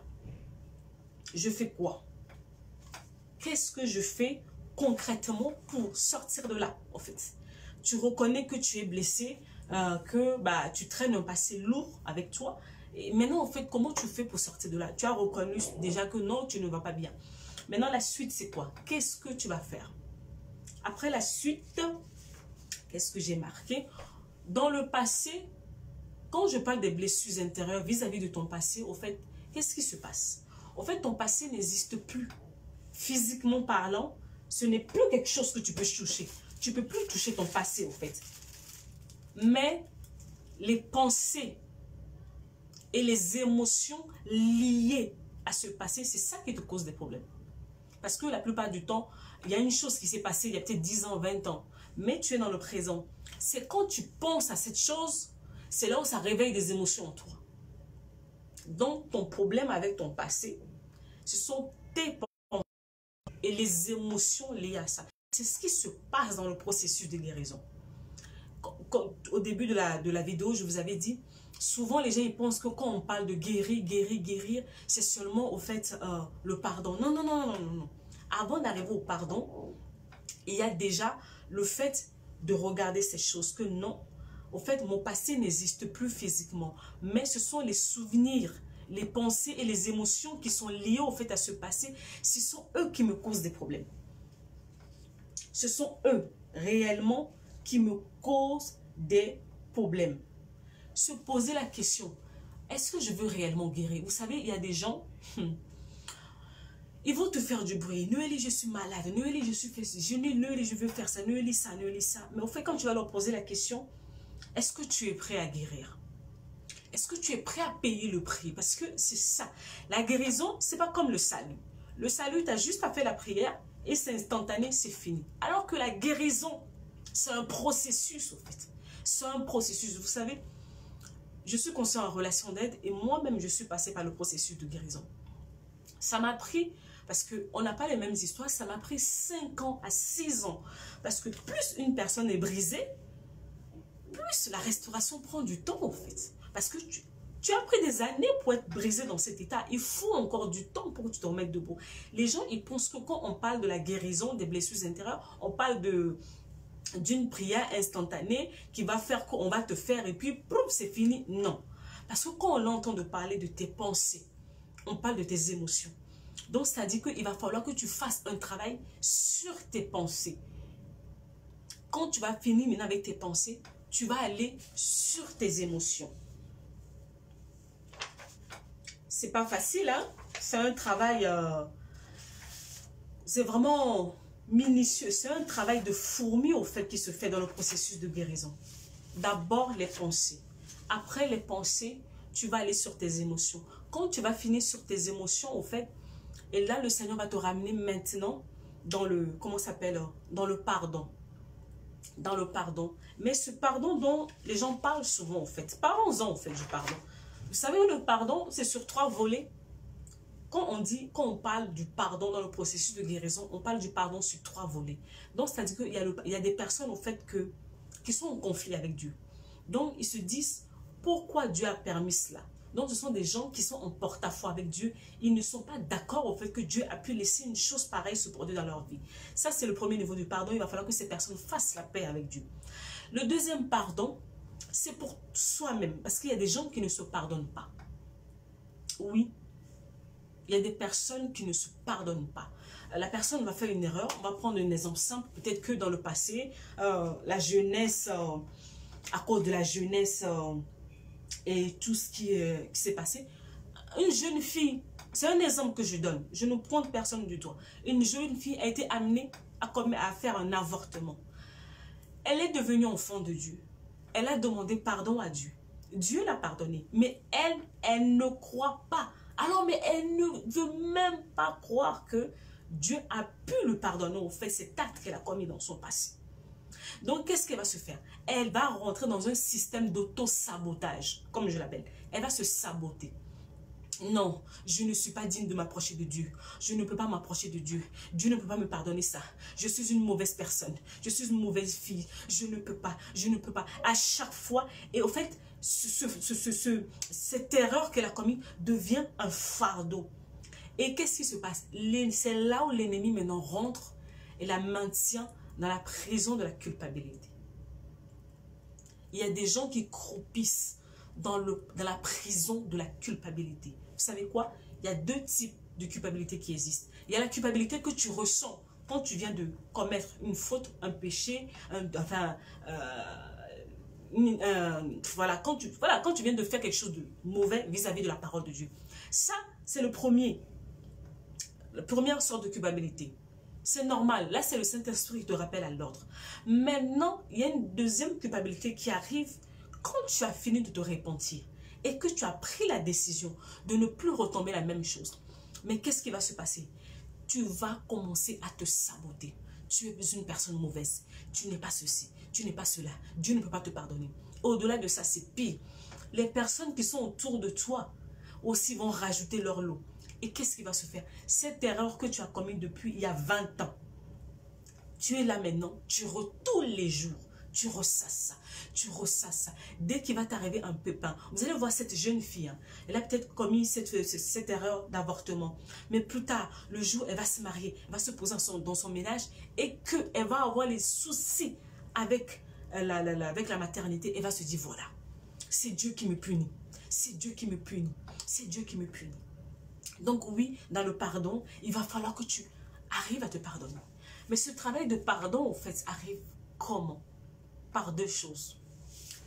Par ton identité. Dans le processus de guérison, tu apprends à te connaître. Pas à te connaître comme tes parents le disent. Pas à te connaître comme la famille, comme les amis, comme l'école, comme l'église te dit non. À te connaître tel que Dieu a dit. Ton identité.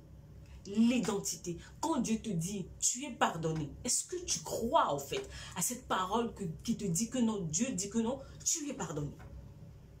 Tu dois en fait pouvoir accepter le pardon de Dieu pour toi. C'est ça qui va te donner la force pour pouvoir te relever et continuer ta marche. Sinon, en fait, tu pries, tu vas à l'église, tu fais beaucoup de choses, mais tu sais que tu ploies sous le coup de la culpabilité. La culpabilité te maintient. Donc, quand tu penses à ce pan de ton histoire, en fait, tu sais que tu es en prison. Ce soir, il faut que tu sors de là. À partir de ce soir, je prie que ce verrou de la culpabilité saute dans ta vie au nom de Jésus. Tu dois accepter le pardon de Dieu pour ta vie et avancer. Parce que la parole de Dieu dit quoi? Quand tu demandes pardon, Dieu te pardonne. Il l'oublie. La parole de Dieu dit qu'il l'oublie. Mais toi, tous les jours, tu viens rappeler à Dieu une chose qu'il a déjà oubliée. Tu vois ce que tu fais? Tu vois comment tes pensées te créent des problèmes. Parce que tu n'as pas renouvelé tes pensées vis-à-vis de ton passé, vis-à-vis des choses qui sont passées. Donc, tu ramènes tes pensées du passé dans ton présent et tu es en prison. Donc, voilà, le pardon, faire la paix. D'autres personnes doivent faire la paix avec Dieu. D'autres personnes doivent se pardonner eux-mêmes. Et d'autres doivent pardonner aux autres. Oui, souvent en fait quand je dis ça, les gens ils sursautent dans tous les sens. Je ne peux pas te parler au fait de la guérison intérieure sans te parler du pardon. Parce que souvent, qu'est-ce qui se passe? Ben, en fait, quand on est meurtri, quand on est blessé, c'est parce qu'on a subi des offenses. Vous savez quoi? Un jour, j'étais en train d'écouter un enseignement et l'homme de Dieu a dit une parole qui m'a choquée. Et jusqu'à maintenant, ça m'a tellement bouleversée et à chaque fois, en fait, je le dis à mes élèves.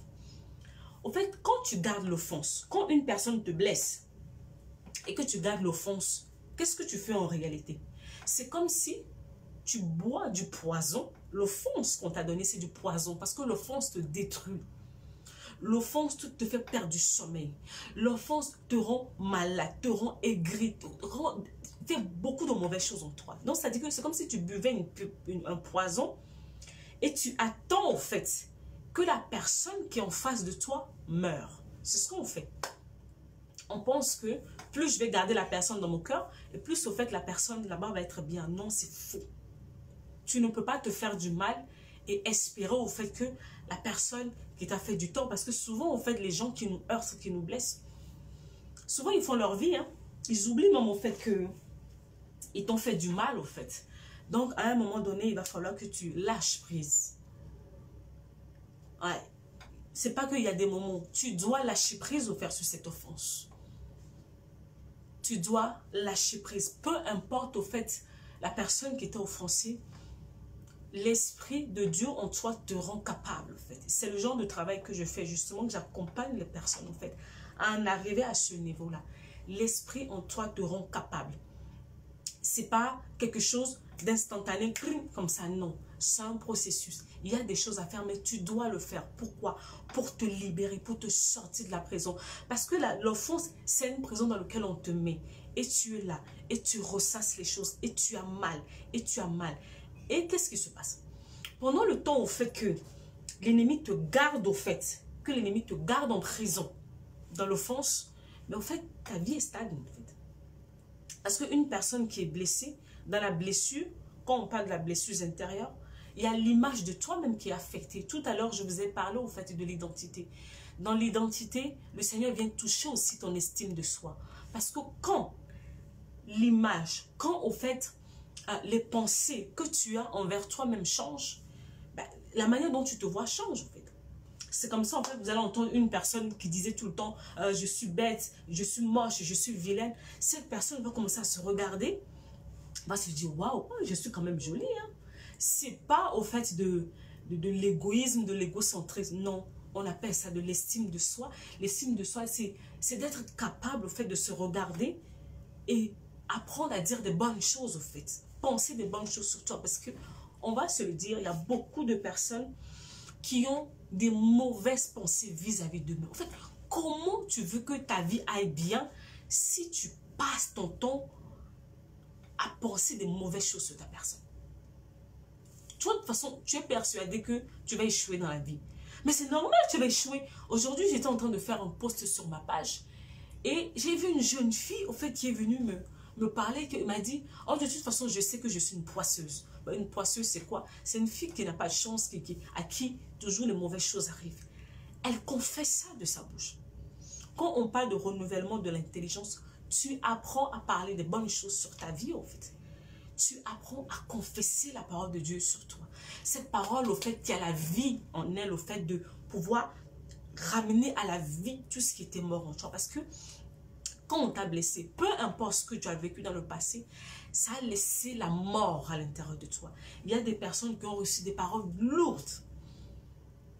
Il y a vécu qui ont vécu des choses compliquées. Donc, c'est vous les voyez dans la rue, ils ont l'air d'être debout. La personne a l'air bien. Vous la voyez, elle est maquillée, elle est jolie, machin. Non. L'année dernière, en fait, un jour, j'ai reçu un message dans mon inbox. La dame, en fait, quand la dame m'a écrit, tout de suite, mon réflexe, c'était d'aller regarder sa photo de profil, en fait, sur Facebook. J'ai dit, mais comment une si jolie fille, en fait, a pensé se suicider? Elle était au bout de sa vie, en fait. Elle se disait, c'était la goutte de trop. Ce soir, j'en finis, au fait, avec ma vie. Elle s'était mis ça dans la tête. Et en passant par hasard sur ma page, elle est tombée sur une parole. Elle est venue m'écrire. J'ai dit, non, ta vie, tu vaux mieux plus que ça, en fait. Tu vaux mieux plus que ça. Donc, dans la guérison, on t'apprend à réfléchir, à penser autrement, à penser la parole de Dieu. Beaucoup de nous prions, mais en réalité, on ne laisse pas la parole de Dieu s'enraciner en nous. Et c'est normal qu'elle ne produise pas la vie, en fait. Dans le processus de guérison, Dieu vient replacer sa parole au centre de ta vie parce qu'elle doit prendre vie, en fait. Parce que et pour que la vie revienne, il faut que la parole elle-même qui est la vie revienne. Parce que c'est elle qui vient produire la vie en toi. Donc tu ne peux pas me parler de la guérison hors de la parole. Non. C'est vrai que bon, les humains au fait, les humains ont développé des techniques, hein? Les êtres humains ont développé des techniques pour se sentir mieux. Mais c'est limité au fait. C'est limité, c'est Dieu qui t'a créé. La personne qui te maîtrise le mieux dans ce monde, c'est Dieu. C'est Dieu qui a créé ton cœur. Donc, qui d'autre mieux que la personne qui a créé ce cœur peut la réparer au fait en cas de dommage. Mais, il ne suffit pas juste de prier. Il y a un travail à fournir. Ce travail va te demander, il faut de la volonté au fait. Beaucoup de volonté. Beaucoup de volonté de travail. Tu vas peut-être devoir écouter beaucoup d'enseignements. Prends le temps de prier. Prends le temps de lire la parole de Dieu. Prends le temps de confesser la parole de Dieu. Et quand la parole de Dieu va te dire, il va falloir que tu pardonne à telle personne, tu vas devoir le faire. Quand la parole te dit, il va falloir faire un certain nombre de choses, tu vas devoir le faire. Ce n'est pas juste en priant une prière instantanée qui fait changer les choses. Il y a certains d'entre vous, je dis souvent, au fait que il y a la guérison et puis après, il y a la reconstruction. La guérison, c'est quand tes pensées et tes émotions changent. À quel moment, au fait, je suis en train d'aller tout doucement vers la fin de mon message, à quel moment tu sais au fait que les choses commencent à changer à l'intérieur de toi? Quand ta manière de penser vis-à-vis de ton passé et tes émotions liées à ces événements, quand on parle d'un certain nombre d'événements ou de personnes dans ta vie et que tu ne sursautes plus et que tu ne vas plus dans tous les sens, là tu sais que non, les choses commencent à bouger. C'est ça la guérison. Mais au-delà de la guérison, maintenant il va falloir que tu te reconstruises. Parce qu'il y a beaucoup de choses qui ont été altérées au fait quand tu étais blessé. Il va falloir que tu te reconstruises. Et c'est dans la reconstruction que l'identité, que l'estime de soi rentre maintenant. Parce que pour pouvoir faire les choses que Dieu te dit de faire maintenant, parce que beaucoup d'entre vous, au fait, vous savez quoi? Pendant des années, j'avais reçu beaucoup de prophéties. Ah, j'en avais reçu. Dieu sait le nombre de prophéties que j'ai reçues dans ma vie. À un moment donné, j'avais cru au fait que elles ne s'accompliront jamais. Que peut-être qu'on m'avait menti, que voilà. Mais j'ai compris au fait que le problème, c'était moi. Parce que les choses au fait que Dieu me disait, j'étais une personne, de par mon histoire, j'avais connu beaucoup de rejet. Donc, j'étais une personne qui avait tendance à me cacher derrière les autres. Je n'aimais pas qu'on me voie au fait. Je me cachais derrière les autres. Et Dieu me disait, tu dois être devant pour parler aux autres. Vous voyez comment, au fait, les blessures intérieures même peuvent toucher votre marche avec le Seigneur. Dieu te dit un certain nombre de choses. On prend un exemple simple. Tu es une femme. Dieu te dit, toi, je te vois dans les affaires, je te vois dans les business. Tu dois aller faire du business. Donc, il va falloir que tu parles. Il va falloir que tu négocies. Il va falloir que tu t'affirmes. Mais ces choses, tu ne peux pas le faire parce que tu es blessé. Parce que tu as une mauvaise image de toi. Parce que tu as une connais pas, parce que tu ne sais pas comment Dieu te voit, tu ne pourras jamais au fait aller faire ces choses. Est-ce que si ces choses ne s'accomplissent pas dans ta vie, est-ce que c'est Dieu qui ment? Non. Il y a des failles qui sont en toi qui font que la promesse qui t'a été faite, au fait, ne peuvent pas être réalisées. Souvent, au fait, nous accusons beaucoup Dieu. Nous accusons Dieu, nous accusons les hommes de Dieu, mais au fait, on ne regarde pas au fait à notre responsabilité. Il a fallu que je fasse un grand travail sur moi pour devenir, au fait, cette femme que vous voyez aujourd'hui, qui est devant vous, qui est en train de vous parler. C'était pas gagné parce qu'avant, j'étais incapable de placer 2 mots de suite. Et qu'est-ce que ça faisait? Ça jouait, au fait, sur ma destinée. Ça jouait sur les paroles que Dieu avait déclarées sur ma vie. Dieu lui l'avait parlé. C'était déjà scellé au ciel. Mais pour que ces choses arrivent à manifestation dans ma vie, il a fallu que je passe par le processus de restauration.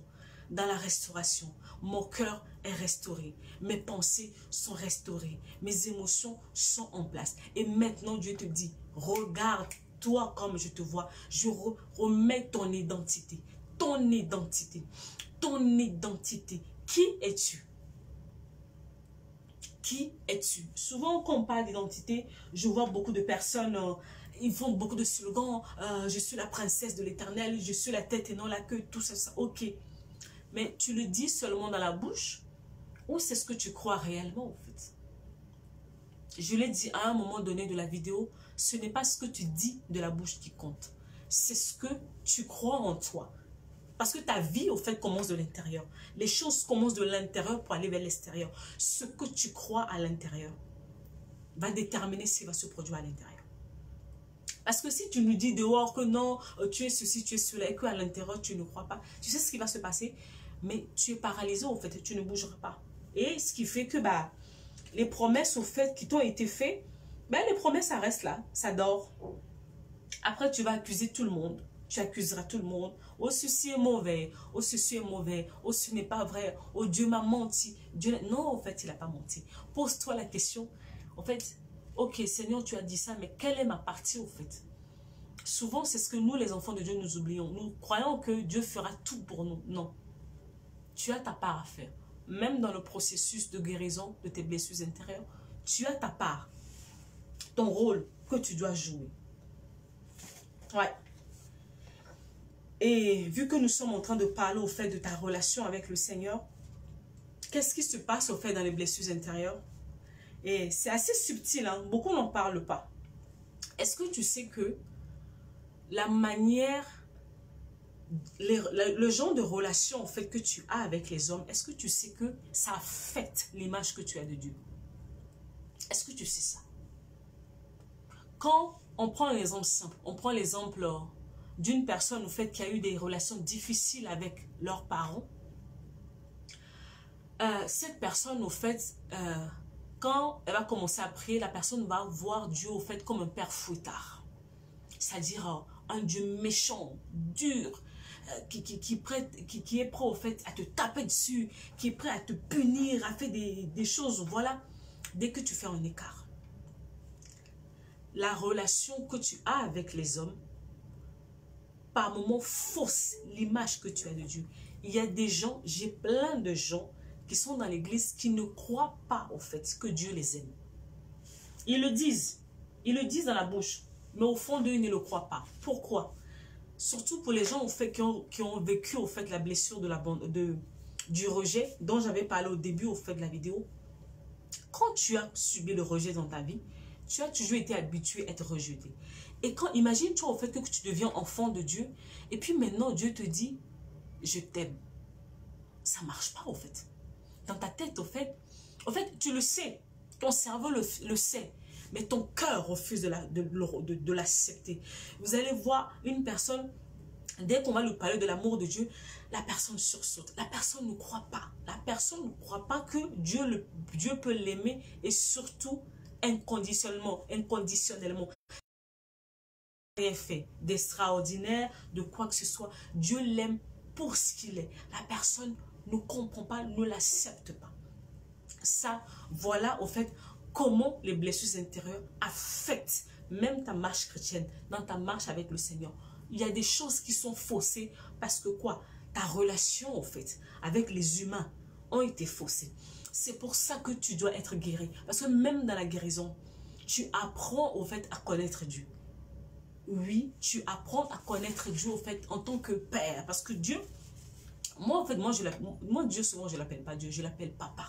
Parce que j'ai appris à connaître Dieu dans sa dimension de père. Parce que c'était l'élément qui me manquait le plus dans ma vie en fait. Alors j'ai appris à connaître Dieu dans sa dimension de père. Et c'est ça qui est venu combler le vide au fait que j'avais en moi pour que je devienne cette femme équilibrée que je suis aujourd'hui. Voilà. Quand tu es blessé, tu n'arrives pas à accepter ton identité en Christ. Les choses que Dieu dit sur toi, tu n'arrives pas à l'accepter parce que tu ne te crois pas digne. Tu ne te crois pas digne au fait de pouvoir avoir cela. Donc, tu as du mal. Tu as du mal avec tes pensées. Dieu te dit, tu es victorieux. Toi, dans ta tête, tu te vois toujours vaincu. Les blessures intérieures affectent même ta relation avec le Seigneur. Donc, ce n'est même pas seulement une question au niveau de ton âme. Ton esprit est touché. Et pour finir, avec le corps. La blessure intérieure touche ton corps aussi. Oui, il y a des personnes, tout à l'heure je vous l'ai dit, qui traînent des maladies qu'on appelle souvent des maladies psychosomatiques. Donc, l'origine de ces maladies, au fait, ce sont des émotions. Et ces maladies, il faut les traiter. Il faut les traiter comment? En te guérissant. Il y a des personnes, quand la blessure touche leur corps, ils rentrent au fait dans les troubles alimentaires compulsifs. Ce sont des personnes qui ont des problèmes avec la nourriture. Est-ce que vous savez au fait qu'il y a des gens qui mangent, pas parce qu'ils ont faim, mais parce qu'ils ne se sentent pas bien? Et ça existe. Souvent, vous allez croire que non, c'est un démon. Non, la personne est malade. La personne mange au fait, c'est juste la personne a besoin de combler au fait un manque. La personne n'a pas faim. Et c'est comme ça que la personne va se retrouver dans l'obésité, ou soit dans la boulimie, ou dans l'anorexie. Ce sont des choses qui existent. On est enfant de Dieu, mais on est humain aussi. Donc, mon travail est de te rendre équilibré, en fait. Sur tous les domaines de ta vie, tu dois être équilibré. La blessure intérieure restaurée, ça va, au fait, t'aider dans tes relations au travail. Tu vas devenir une personne plus agréable, au fait. Tu vas pouvoir manifester Christ, au fait, au quotidien. Les gens, quand les gens ils te verront, ils ne verront pas une personne aigrie, une personne jalouse, une personne remplie d'amertume, une personne remplie de mauvaises choses. Non, on va te voir une personne apaisée. On va voir Christ au travers de toi. Tu vas devenir au fait un élément, au fait, un instrument que le Seigneur va utiliser. Tu n'auras même pas besoin, au fait, de réciter beaucoup de versets bibliques. Rien que ta vie, ta présence dans le lieu, au fait, parlera à ta place. Mais est-ce que tu es prêt, au fait, à payer le prix pour guérir? C'est le plus important. Si tu ne sais pas que tu étais blessé, maintenant tu le sais. Je te donne les éléments. Si tu sais que tu es blessé, quelle décision que tu prends maintenant? Parce que oui, on peut beau parler, mais à un moment donné, quand tu ne prends pas de décision, en fait, on reste toujours dans la même chose. Il faut que tu saches que quand on parle de blessures intérieures, de guérison, il ne suffit pas juste d'une prière et que tout s'arrête. Non. C'est tout un processus. Tu as passé des années pour être brisé. Il faut du temps pour te remettre debout, sachant que non, il y a beaucoup de choses à voir, en fait, dans la guérison. Voilà, en fait, ce que j'avais vraiment à partager avec toi ce soir. Comme j'ai dit, moi je suis une conseillère en relation d'aide. Mon travail à moi spécifiquement, c'est d'accompagner. C'est pas toutes les personnes en fait qui ont cette force pour avancer dans le travail de guérison tout seul. Et c'est là où moi j'interviens en fait, je t'accompagne. Je te prends pas la main. Je fais des accompagnements individuels ou je fais des formations.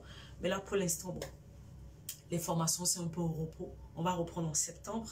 Sinon je fais les accompagnements qui sont là et voilà, donc vraiment, si tu te dis que non, tu es fatigué de l'état de ta vie, alors tu es au bon endroit. Je suis sur les réseaux sociaux, je pense que bon, on avait mis mes liens de toutes mes pages qui sont là. N'hésitez pas à m'écrire et puis on va voir au fait ce qu'on pourra faire ensemble. Ne joue pas au fait avec les blessures intérieures. Elles ont la capacité au fait de pourrir ton présent et saboter au fait ton avenir. Après, tu diras que non, c'est le diable. Non, c'est pas le diable, c'est toi-même en fait. Est-ce que vous avez des questions? J'ai fini de parler. Si vous avez des questions, je vais prendre une ou deux questions et je vais vous laisser. Je vais regarder l'écran.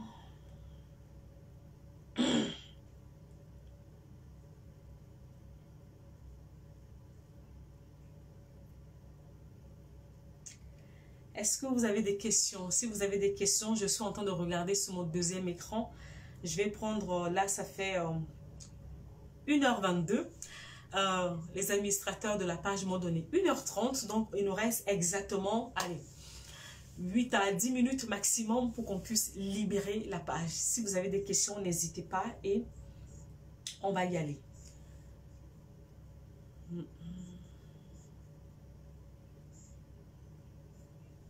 Oui, oui, grâce à Ashley. La conscience de l'identité, ce que l'on croit en soi et non ce que l'on dit. Yes, c'est ça. Je suis là pour les questions, n'hésitez pas. Ou vraiment, en guillemets, si vous avez honte, vous pouvez toujours en fait laisser vos questions en inbox. Et les administrateurs de la page vont me les transférer. Et je prendrai le temps de vous répondre. Si vous avez des questions, n'hésitez pas. Je sais que souvent, on vous parle des blessures intérieures. Mais ma particularité, à moi, en fait, c'est de décortiquer la chose. Parce que souvent, je suis sûre que tu as déjà entendu parler des blessures intérieures, des enseignements, des choses comme ça. Mais moi, ma particularité, c'est de rentrer dedans. Un à un, de prendre les choses un à un, en fait, de pouvoir te les expliquer. Et tu vas voir que ça résonne mieux dans ta tête. Tu te retrouves un peu plus, en fait. C'est ça. Prendre les choses et les ramener dans ton quotidien, en fait. Quelle attitude adopter face à une personne qui souffre du rejet?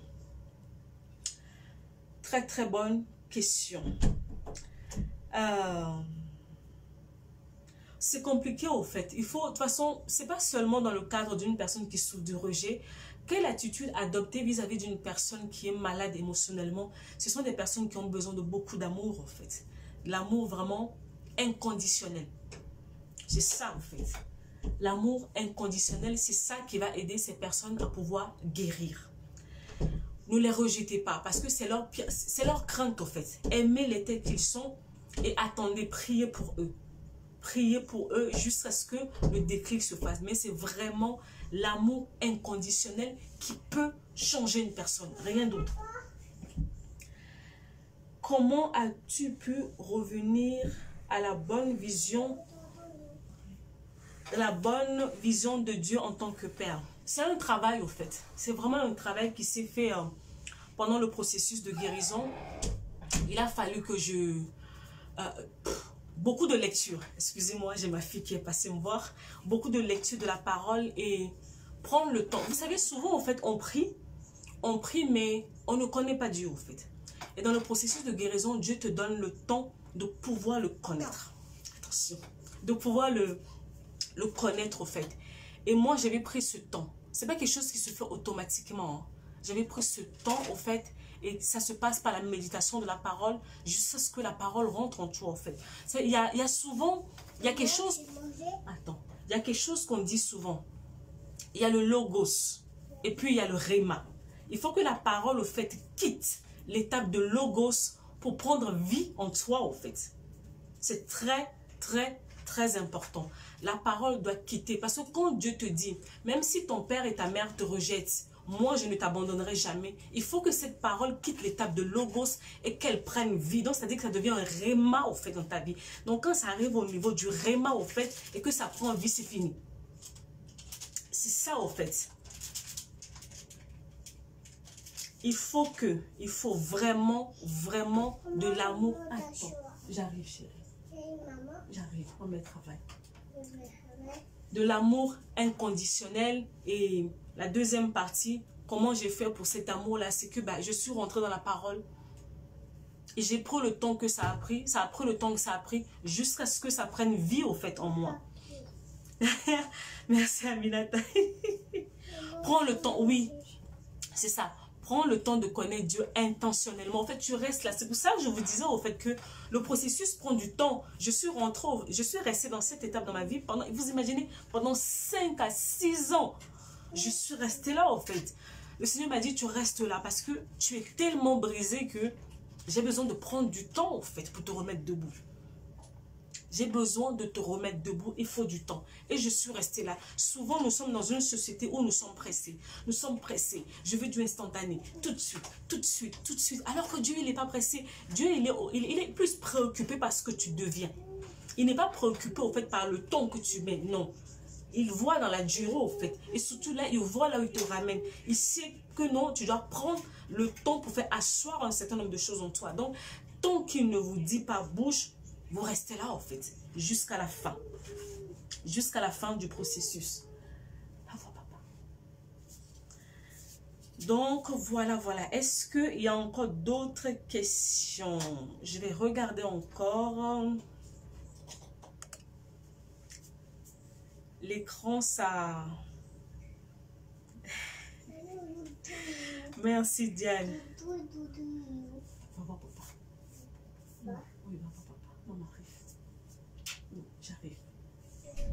J'arrive. Est-ce que vous avez encore des questions? Est-ce que vous avez des questions? Est-ce que vous avez des questions? Si vous avez d'autres questions, je sais pas, là on est à... Oh, on est dans le timing, c'est bon. Avez-vous des livres? Oui, ah oui, c'est vrai, j'ai oublié. J'ai 2 livres. La 3e qui est en cours. Non, le 3e qui est en cours, excusez-moi. J'ai 2 livres. Le premier livre, en fait, mes livres sont sur Amazon. Donc, c'est vraiment pour les personnes qui sont en Occident ou aux États-Unis, des trucs comme ça, c'est plus facile. Pour l'instant, en Afrique, au fait, bon, j'avais un stock qui était sur le Togo, à Lomé, mais les stocks sont finis. Donc, il faut que je ramène de stock. Pour l'instant, les frontières sont fermées, donc on attend encore un peu plus. Donc voilà, j'ai 2 livres, ils sont sur Amazon. J'ai d'abord Rescapé, c'est mon histoire en fait. Là, ce soir, en fait, je t'ai parlé vraiment petite goutte de mon histoire. Donc si tu veux savoir vraiment c'est qui cette femme qui est venue nous parler ce soir, le livre en fait est sur Amazon. Le livre est sur Amazon, il s'appelle Rescapé. Au-delà de Rescapé, j'ai fait un 2e livre qui parle au fait de... la guérison des blessures intérieures avant le mariage. Bon, j'ai mis seulement avant le mariage, mais c'est pour tout type de personnes. C'est vraiment un manuel de travail. Si tu te dis, bon, au-delà de ce live que je viens de faire ce soir, si tu te dis que non, tu veux rentrer dans le processus de guérison et que tu penses que tu es capable de pouvoir y aller tout seul, j'ai ce livre en fait qui est là, qui est sur Amazon, qui peut... Tu as juste à taper Noélie Panda sur Amazon et les 2 livres te sortent. Là, par la grâce de Dieu, nous sommes en train de travailler sur le 3e ouvrage, fait, qui vont arriver. Et puis, voilà. Alors, les conséquences de l'abandon. Ok, les conséquences de l'abandon, l'une des premières choses de l'abandon, en fait, c'est là où on trouve la dépendance affective. Il y a la dépendance affective, il y a ces personnes qui sont assez possessives, qui aiment contrôler, au fait. Et quand on parle de la dépendance, au fait, ben, on parle de genre de personnes qui n'arrivent pas à rester seules, qui ont toujours besoin de rentrer en relation, qui ont besoin de l'approbation des autres. Ce sont les personnes qui sont tout le temps dans les relations amoureuses ou qui sont tout le temps dans les amitiés. Peu importe tout ce qu'elle veut faire, elle ne va pas prendre le temps, au fait, de savoir si cette chose est bien pour elle. Elle va toujours demander l'avis des autres. Donc, c'est-à-dire que son avis à elle-même ne compte pas, au fait. Sa vie, ce sont les autres. Ce que les autres lui disent, elle peut prendre une décision. Et quand les autres vont lui dire non, c'est pas ça, elle va arrêter, au fait. C'est souvent le genre de personnes qui vivent au travers du regard des autres, qui ont besoin de l'approbation, qui ont besoin, en fait, des autres pour exister. Et c'est très dangereux. Parce que ce genre de personnes, souvent, ce sont eux qui sont les proies des manipulateurs, des pervers narcissiques, en fait. C'est à ce niveau-là qu'on trouve les proies, les victimes des manipulateurs et des pervers narcissiques. Parce que la personne ne se connaît pas. La personne a tellement besoin des autres pour exister que dès qu'une personne va le manifester un peu de ce qu'elle recherche, pouf, elle va s'engouffrer dans la relation. Peu importe le type de relation, elle va s'engouffrer là-dedans et après elle va se rendre compte que non, en fait, elle a été utilisée et après, en fait, elle ne va pas se remettre en question, elle va créer un scandale. C'est ce que la plupart du temps je rencontre avec les femmes. Les femmes, elles se mettent dans des relations compliquées. Après, quand elles sont déçues, elles ne se disent pas, mais comment je me suis retrouvée dans cette relation? Elles ne se disent pas ça. Elles se disent, les autres sont mauvais. Mais comment tu t'es retrouvée avec ce genre de personnes? Souvent, elles ne se posent pas cette question, en fait. Et moi, mon travail, c'est de te faire poser cette question pour te dire que il y a quelque chose qui ne va pas d'abord avec toi-même. Vous savez, souvent, l'humain a tendance, au fait, à se tourner vers les autres et très peu vers lui-même. Alors que le changement vient de toi. Donc, c'est-à-dire qu'il va falloir que tu te remettes en question. Ce que nous n'aimons pas faire, malheureusement. Merci beaucoup, Aminata. Merci beaucoup. J'ai une question. Comment faire pour accepter l'amour inconditionnel de Dieu malgré mes blessures? Il faut d'abord guérir. Comme je l'ai dit par rapport à... Il y avait une personne qui m'avait posé la question par rapport à comment j'ai pu prendre au fait conscience de cette dimension de Dieu, de Père. Il faut que tu le sais. Tu le sais au fait. Tu sais que Dieu t'aime. Mais c'est dans ta tête. Ce n'est pas encore arrivé. Parce qu'il y a des choses dans ton cœur qui ne lui laissent pas, au fait, vraiment le temps de poser. Il va falloir que tu fasses le ménage à l'intérieur de ton cœur. Et quand tu vas faire le ménage, après le ménage, ça ne s'arrête pas au ménage dans ton cœur. Il va falloir maintenant que tu te reprogrammes. Ça, c'est encore un autre travail. C'est ce que j'appelle, au fait, dans mon jargon, comment ça s'appelle? La reprogrammation du subconscient. Tu dois te reprogrammer de l'intérieur. Donc, c'est-à-dire que il va falloir que tu apprennes à confesser la parole. Vous savez, vos oreilles, c'est la porte de votre âme.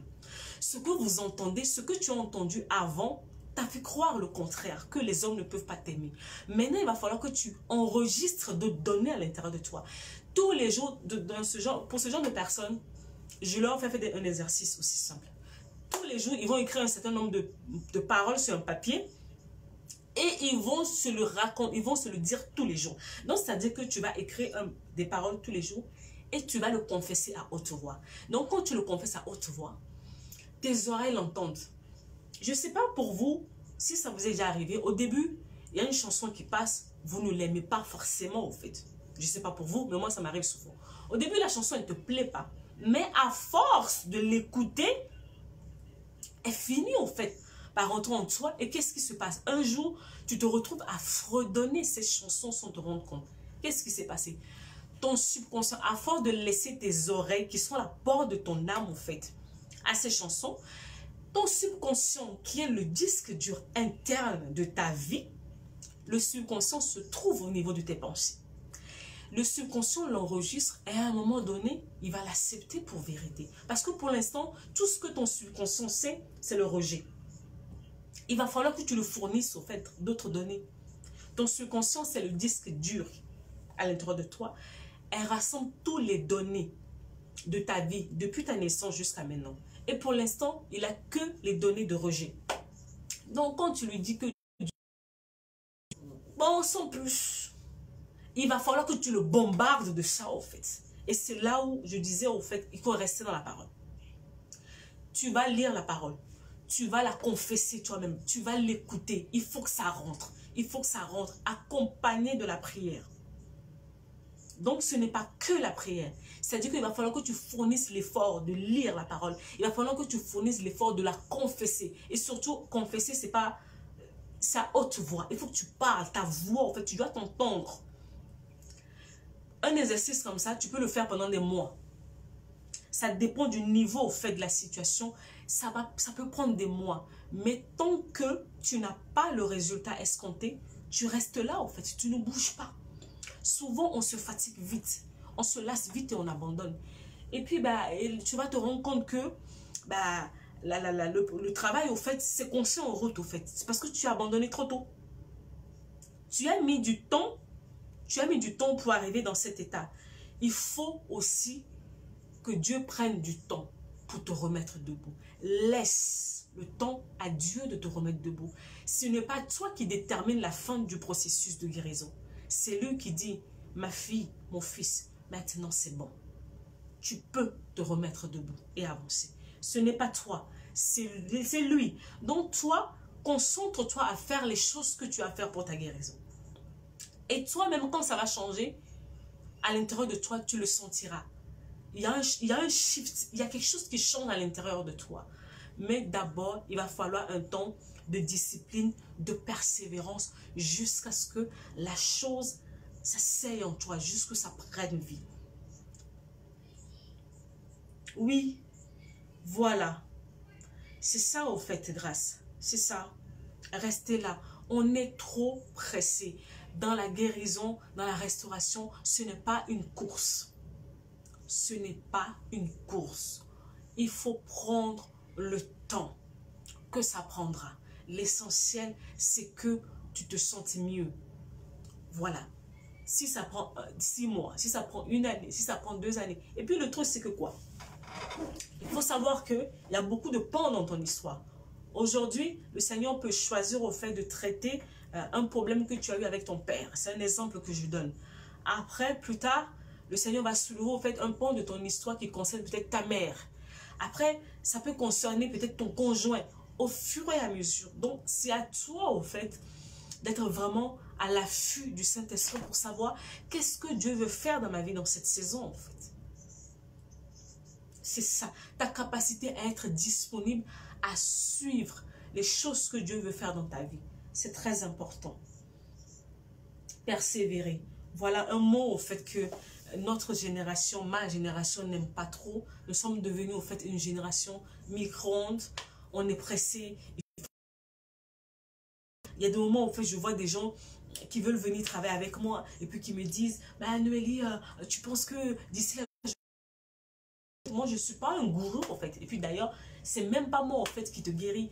Donc, je suis là pour te dire les choses que tu dois faire. Je suis là en fait pour te cadrer la route, pour te dire, va comme ça, fais comme ça, fais comme ça, fais comme ça. Mais la personne qui détermine la durée, le temps, c'est pas moi. Parce que moi, je ne maîtrise pas ta vie au fait.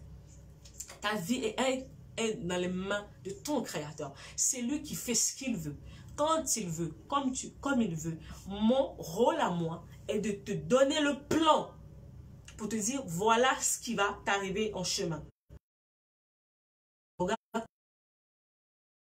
voilà ce que tu dois faire. C'est ce que moi je fais en fait. Donc, ne pensez pas que Noélie Panda a une baguette magique, un pouvoir quelque part. Non, c'est faux. Si je te dis ça, en fait, donc, je pense même que le Saint-Esprit va me chicoter. Donc, voilà. C'est pas vrai, en fait. Mon travail, c'est de te montrer le chemin. Je suis comme un entraîneur. Je suis à côté de toi. Je te dis, fais ça, fais ci, fais ça, fais ça. Je t'explique. Quand il y a telle chose qui vient, bon, c'est comme ça que tu dois régler ça. C'est comme ça que tu dois régler ça. Et mon travail est de te faire gagner du temps. Rien de plus. C'est ça. Oui, oui. C'est ça. Est-ce que on a d'autres questions? Prenez le temps, laissez-vous restaurer. Vous avez reçu beaucoup de choses, je vous assure. Pour arriver là où Dieu veut nous voir, impossible d'y arriver malade, en fait. C'est impossible parce que tu vas aller faire des dégâts. Vous savez, la plupart des dictateurs qu'on voit dans ce monde, ce sont des personnes, au fait, qui étaient blessées, au fait. Et quand ils arrivent, au fait, en position élevée, ils font des dégâts. Pourquoi tu crois que Dieu n'arrive pas encore à te donner ces choses que tu lui demandes? Parce qu'il sait que tu es malade. S'il te donne, tu vas faire des dégâts. Donc, pour te préserver, il ne te les donne pas. Et tu vas dire que non, ça tarde. Non, en fait, ça ne tarde pas. C'est toi qui ne fais pas ce qu'il faut. Dieu, il attend que tu te décides, au fait, à guérir. Parce que la parole de Dieu dit quoi? Tant que l'héritier reste enfant, on ne va rien lui donner. Il faut que l'héritier grandisse. Tu dois grandir, tu dois devenir mature, tu dois devenir solide, tu dois devenir conséquent, tu dois devenir, voilà, fort. C'est là où tu peux hériter de certaines choses, en fait. Sinon, comment toi, au fait, aujourd'hui, dès qu'on te dit une petite parole de travers, tu t'écroules en 1000 morceaux, tu veux qu'on te confie des choses. Non! C'est pas possible, ça marche pas comme ça, en fait. Ça marche pas comme ça.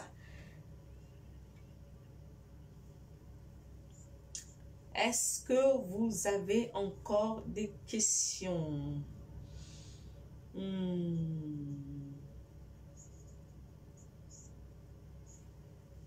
Je regarde s'il n'y a plus de questions. Bah, je vais, parce que là, je crois qu'on a dépassé. On a dépassé le temps qui nous a été donné. Donc, il va falloir qu'on s'arrête. Ah oui, on a dépassé quand même de 10 minutes. Bon, vraiment, j'ai été ravie d'être avec vous ce soir. J'espère au fait que vous avez vous avez appris des nouvelles choses qui vont pouvoir vous aider dans la suite du temps. Que ça ne reste pas au fait un enseignement de plus. Faites-en quelque chose au fait. Je prie vraiment que à partir d'aujourd'hui, que dans un mois, dans 3 mois, dans 6 mois, dans une année, que je reçois un message pour me dire: Noélie, j'étais là dans ce live ce soir-là au mois de juin, j'ai écouté ta parole et regarde ce qui s'est passé dans ma vie. C'est ça, au fait, le but. C'est pas que vous écoutez et que vous restez là. Le but, c'est de vous pousser à réagir pour que les choses changent dans votre vie, au fait. C'est ça le plus important. Prenez soin de vous et guérissez. Alors, vous en avez besoin. Votre destinée en a besoin. Le ciel en a besoin. Les gens qui sont autour en ont besoin. Pour vous et pour nous tous. Prenez soin de vous. À une prochaine fois par la grâce de Dieu. Au revoir tout le monde.